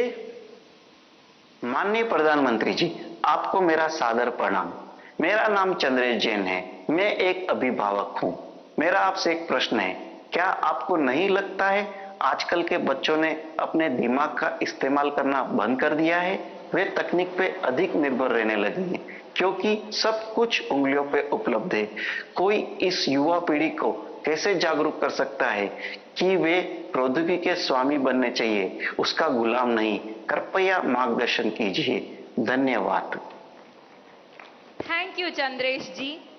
आदिवासी जनजाति के लोक नायक, स्वतंत्रता सेनानी बिरसा मुंडा की जन्मभूमि झारखंड के रामगढ़ जिले से एक अभिभावक श्रीमती पूजा श्रीवास्तव जी ऑनलाइन माध्यम से इस कार्यक्रम से जुड़ी हुई है और प्रधानमंत्री जी आपसे प्रश्न पूछकर अपनी शंका का समाधान चाहती है। Pooja, please ask your question. Namaskar, Honorable Prime Minister Sir. My name is Kumari Pooja Srivastav. I am a parent of Priyanshi Srivastav studying in Sri Guru Nanak Public School, Ramgarh, Jharkhand. Sir, I want to ask that how I can manage my daughter's studies with using social media platform like Instagram, Snapchat, Twitter. Please guide me on this. Thank you, sir. Thank you ma'am. Himachal Pradesh Shivalik पहाड़ियों की तलहटी में स्थित हमीरपुर जिले के TRDAV school Kangu के एक छात्र अभिनव राणा ऑनलाइन माध्यम से जुड़ रहे हैं और प्रधानमंत्री जी आपसे एक प्रश्न पूछना चाहते हैं। अभिनव, कृपया अपना प्रश्न पूछिए।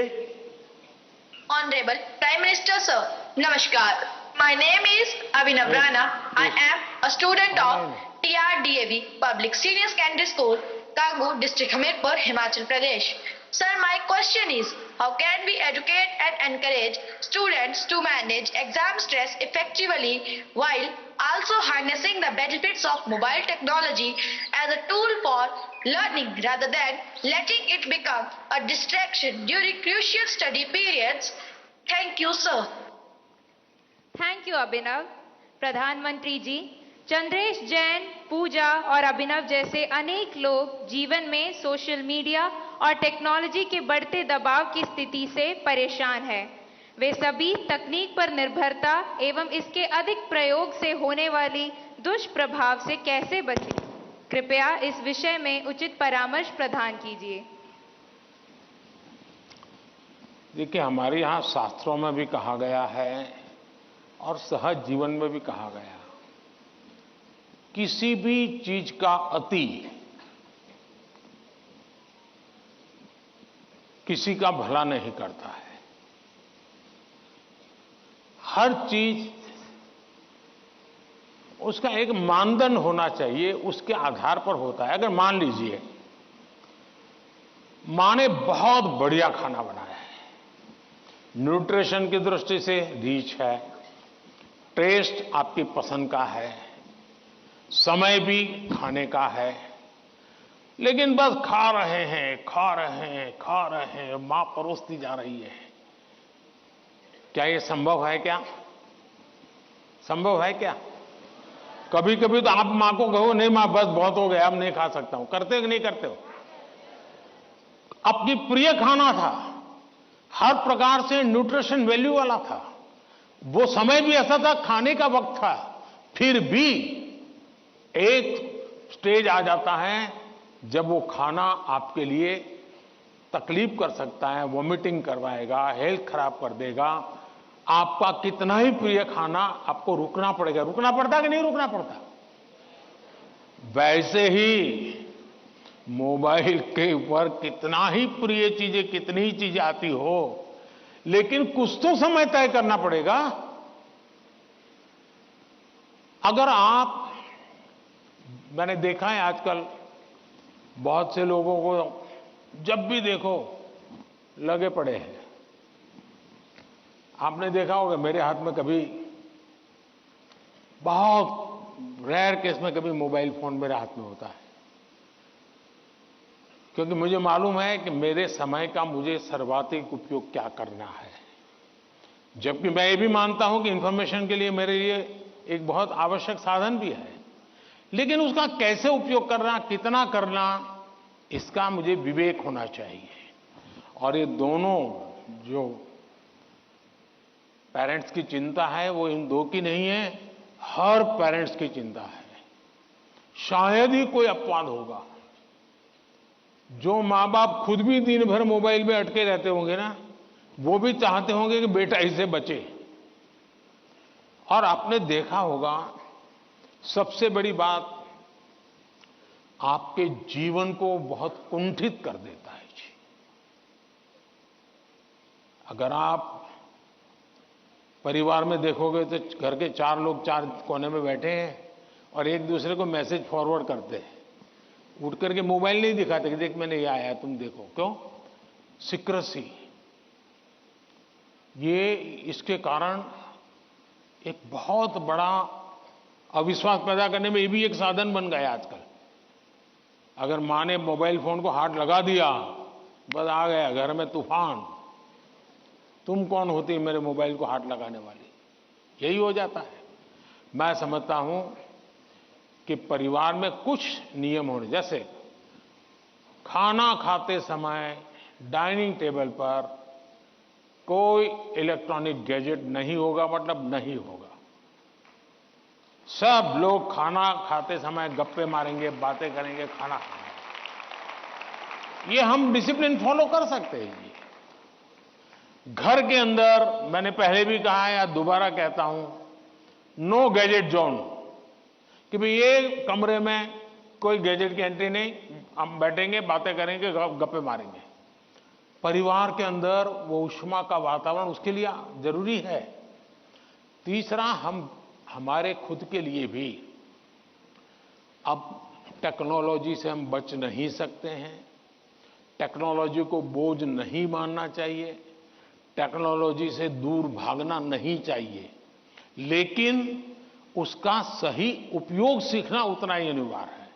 अगर आप टेक्नोलॉजी से परिचित हैं, आपके माता पिता को पूरा नॉलेज नहीं है, सबसे पहला आपका काम है आज मोबाइल पर क्या क्या अवेलेबल है उनसे चर्चा कीजिए, उनको एजुकेट कीजिए और उनको विश्वास में लीजिए कि देखिए मैथ्स में मुझे ये चीजें यहां मिलती हैं, केमिस्ट्री में मुझे ये मिलती हैं, हिस्ट्री में ये मिलती है और मैं इसको देखता हूं, आप भी देखिए। तो वो भी थोड़ी रुचि लेंगे। वरना क्या होगा, हर बार उनको लगता होगा कि मोबाइल मतलब ये दोस्तों के साथ चिपका हुआ है, मोबाइल मतलब रील देख रहा है।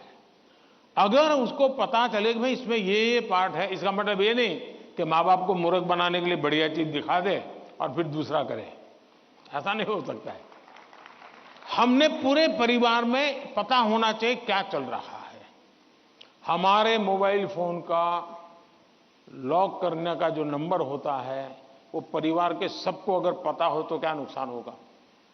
परिवार के हर सदस्य को हर एक मोबाइल का अगर इतनी ट्रांसपेरेंसी आ जाए, आप काफी बुराइयों से बच जाएंगे, काफी बुराइयों से बच जाएंगे। कि भाई हर किसी को हर एक भले मोबाइल अलग होगा, लेकिन उसका जो कोड वर्ड है उसको मालूम है, तो ये भला हो जाएगा।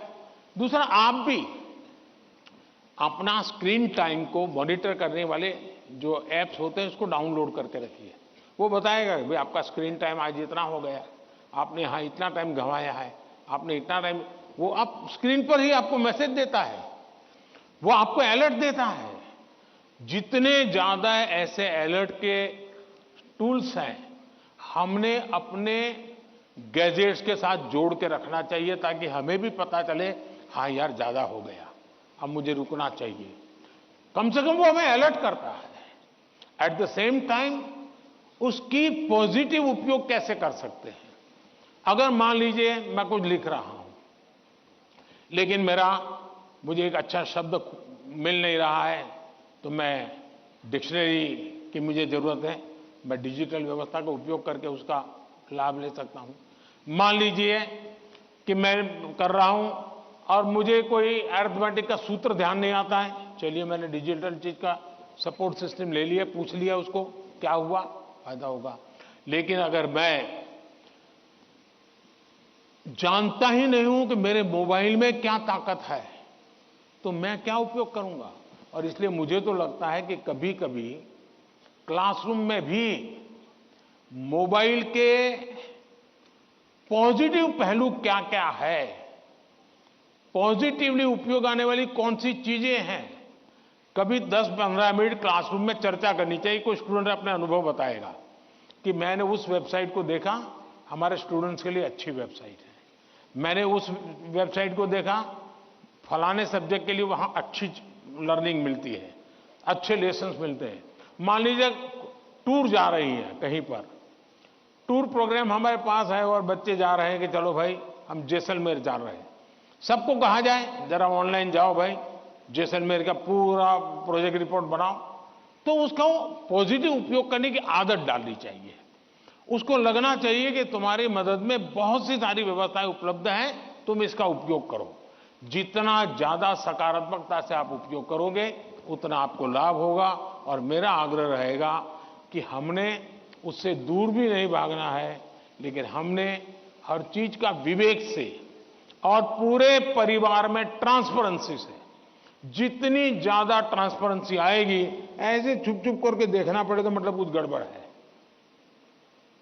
जितनी ट्रांसपेरेंसी आएगी उतना लाभ ज्यादा होगा। बहुत बहुत धन्यवाद।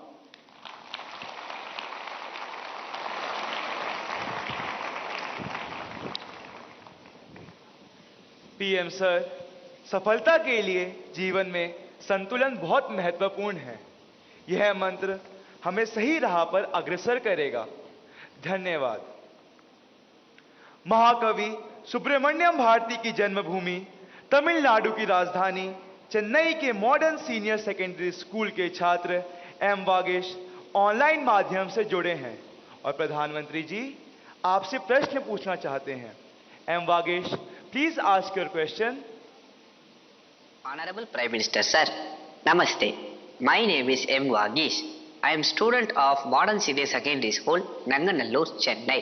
My question is, how do you handle stress and pressure in the super strong position as a Prime Minister? What is your key factor of controlling stress? Thank you. आप भी बनना चाहते हैं क्या? तैयारी कर रहे हो क्या?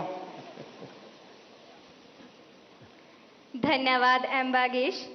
आज की इस परिचर्चा का अंतिम प्रश्न देवभूमि उत्तराखंड, जो अपनी प्राकृतिक सुषमा के लिए प्रसिद्ध है, उधम सिंह नगर स्थित डायनेस्टी मॉडर्न गुरुकुल एकेडमी की छात्रा स्नेहा त्यागी ऑनलाइन माध्यम से जुड़ी हैं और प्रधानमंत्री जी से प्रश्न पूछना चाहती हैं।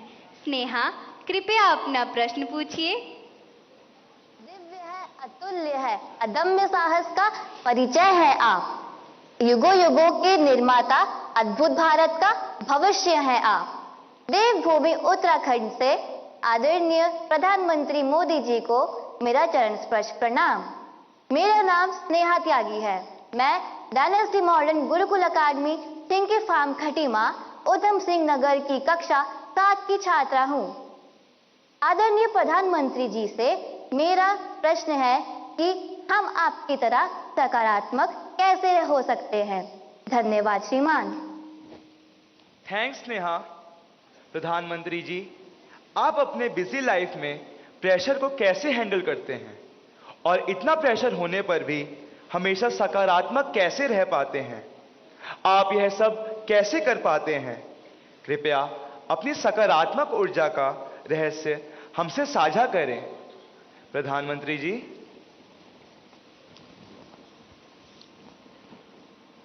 इसके कई जवाब हो सकते हैं। एक तो मुझे अच्छा लगा कि आपको पता है कि प्रधानमंत्री को कितना प्रेशर झेलना पड़ता है।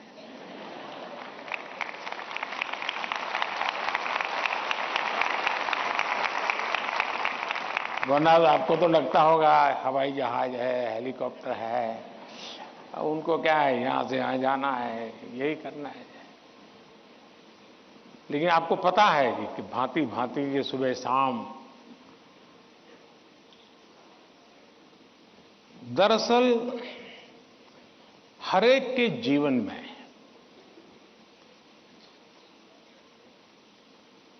अपनी स्थिति से अतिरिक्त ऐसी बहुत सी चीजें होती हैं जिसको उसे मैनेज करना पड़ता है।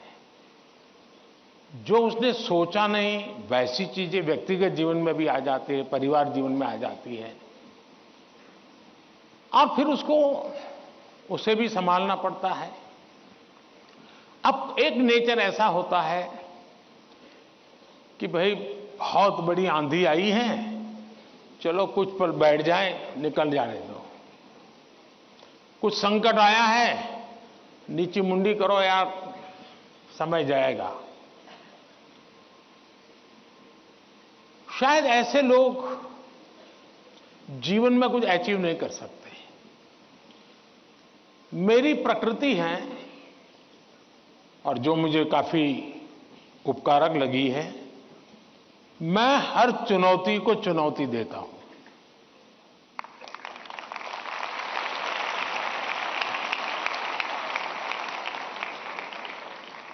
चुनौती जाएगी, स्थितियां सुधर जाएगी, इसकी प्रतीक्षा करते हुए मैं सोया नहीं रहता और उसके कारण मुझे नया नया सीखने को मिलता है।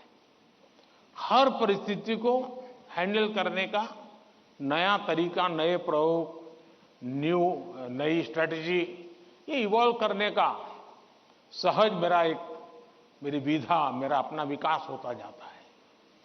दूसरा, मेरे भीतर एक बहुत बड़ा कॉन्फिडेंस है। मैं हमेशा मानता हूं कि कुछ भी है, 140 करोड़ देशवासी मेरे साथ हैं।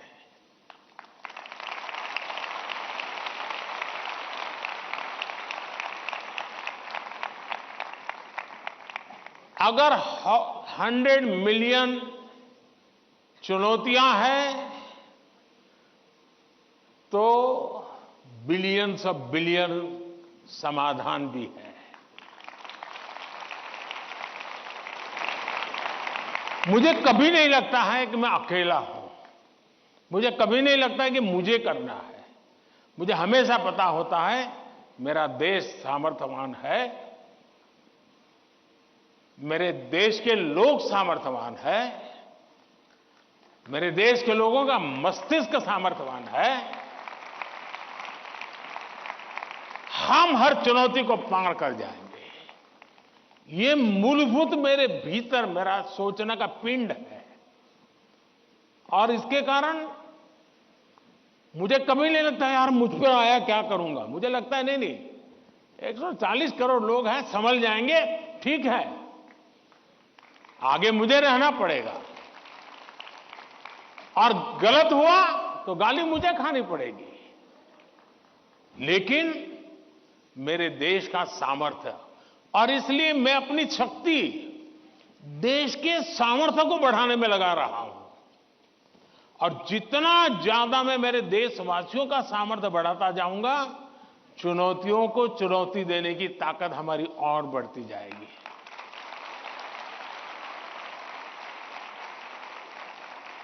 अब हिंदुस्तान की हर सरकार को गरीबी के संकट से जूझना पड़ा है। हमारे देश में संकट है ही है, लेकिन मैं डर करके बैठ नहीं गया। मैंने उसका रास्ता खोजा और मैंने सोचा कि सरकार होती कौन है जो गरीबी हटाएगी।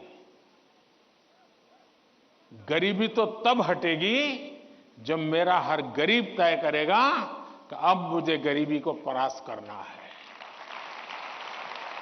अब वो सपने ही देखेगा तो होगा कि नहीं होगा। तो मेरी जिम्मेवारी बनती है कि मैं उसके सपने को पूरा करने के लिए सामर्थ्यवान बनाऊं, उसको पक्का घर दे दूं, उसको टॉयलेट दे दूं, उसको शिक्षा की व्यवस्था दे दूं, उसको आयुष्मान योजना का लाभ दे दूं, उसके घर से नल पहुंचा दूं।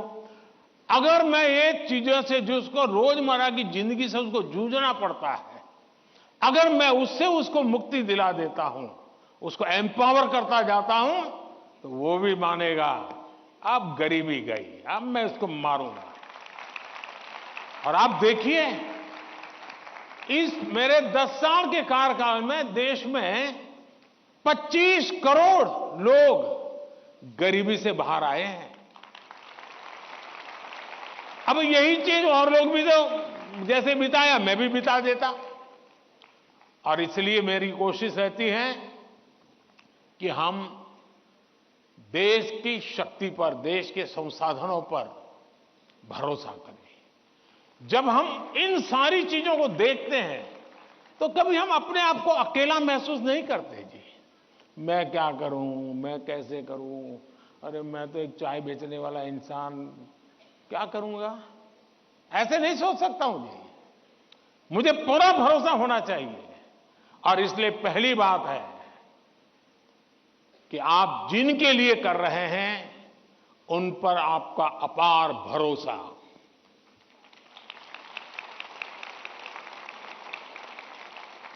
दूसरा, आपके पास निरक्षीर का विवेक चाहिए। कौन सा सही है, कौन सा गलत है, कौन सा आज जरूरी है, कौन सा अभी नहीं, बाद में देखेंगे। आप प्रायोरिटी तय करने का सामर्थ्य चाहिए। वो अनुभव से आता है, हर चीज को एनालाइज करने से आता है। मैं दूसरा प्रयास ये करता हूं। तीसरा, मैं गलती भी हो जाए तो ये मान के चलता हूं कि ये मेरे लिए लेसन है। मैं इसको निराशा का कारण नहीं मानता हूं। अब आप देखिए, कोविड का संकट कितना भयंकर था। मामूली चुनौती थी क्या? पूरी दुनिया फंसी पड़ी थी। अब मेरे लिए भी था कि क्या करो भाई, मैं कह दूं, अब क्या करे, तो भाई वैश्विक बीमारी है, दुनिया भर में ऐसा ही है, सब अपना अपना संभाल लो। मैंने ऐसा नहीं किया। रोज टीवी पे आया, रोज देशवासियों से बात की, कभी ताली बजाने के लिए कहा, कभी थाली बजाने के लिए कहा, कभी दिया जलाने के लिए कहा। वो एक्ट कोरोना को खत्म नहीं करता है, लेकिन वो एक्ट कोरोना के खिलाफ लड़ाई लड़ने की एक सामूहिक शक्ति को जन्म देता है। सामूहिक शक्ति को उभारना। अब देखिए, पहले भी खेल के मैदान में हमारे लोग जाते थे, कभी कोई जीत के आता था, कोई जीत के नहीं आता था। जाने वाले को पूछता नहीं था, आने वाले को पूछता नहीं था। मैंने कहा भले 3 मेडल के जीतते आएंगे, लेकिन मैं उसके ढोल पीटूंगा। तो धीरे धीरे करके 107 मेडल लेने का सामर्थ्य उन्हीं बच्चों में से निकला। सामर्थ्य तो था। सही दिशा, सही रणनीति, सही नेतृत्व परिणाम लाता है। जिसके पास सामर्थ्य है, उसका सही उपयोग करना चाहिए। और मेरा तो गवर्नेंस का एक सिद्धांत रहा है कि अच्छी सरकार चलाने के लिए, इन समस्याओं के समाधान के लिए भी आपको नीचे से ऊपर की तरफ सही जानकारी आनी चाहिए, परफेक्ट इंफॉर्मेशन आनी चाहिए, और ऊपर से नीचे की तरफ परफेक्ट गाइडेंस जाना चाहिए। अगर ये 2 वे चैनल परफेक्ट रही, उसका कम्युनिकेशन, उसकी व्यवस्थाएं, उसके प्रोटोकॉल उसको ठीक से किया, तो आप चीजों को संभाल सकते हैं। कोरोना एक बहुत बड़ा उदाहरण है। और इसलिए मैं मानता हूं कि हम निराश होने का कोई कारण ही नहीं होता है जीवन में। और अगर एक बार मन में तय कर लिया कि निराश होना ही नहीं है, तो फिर सिवाय पॉजिटिविटी कुछ आता ही नहीं है। और मेरे यहां निराशा के सारे दरवाजे बंद हैं। कोई कोना भी, एक छोटी खिड़की भी मैंने खुली नहीं रखी है कि निराशा वहां से घुस जाए। और आपने कभी देखा होगा, मैं रोता बैठता नहीं हूं जी, पता नहीं क्या होगा, वो हमारे साथ आएगा कि नहीं आएगा, वो हमसे भिड़ जाएगा क्या। अरे होता रहता है जी, हम किस चीज के लिए हैं। और इसलिए मैं मानता हूं कि जीवन में आत्मविश्वास से भरे हुए और अपने लक्ष्य के विषय में।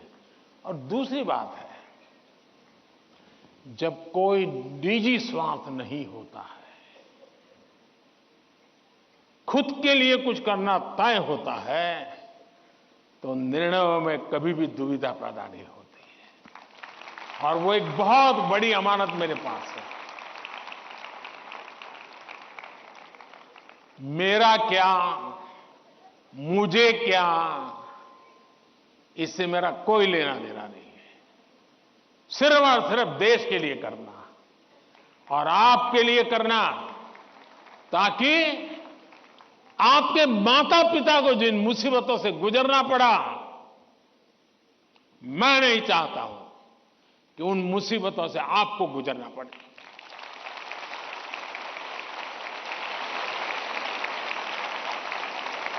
हमें ऐसा देश बना करके देना है दोस्तों, ताकि आपके भावी पीढ़ी को भी, आपके संतानों को भी लगे कि हम ऐसे देश के अंदर और पूरी तरह खिल सकते हैं, अपना सामर्थ्य दिखा सकते हैं। और ये हमारा सामूहिक संकल्प होना चाहिए,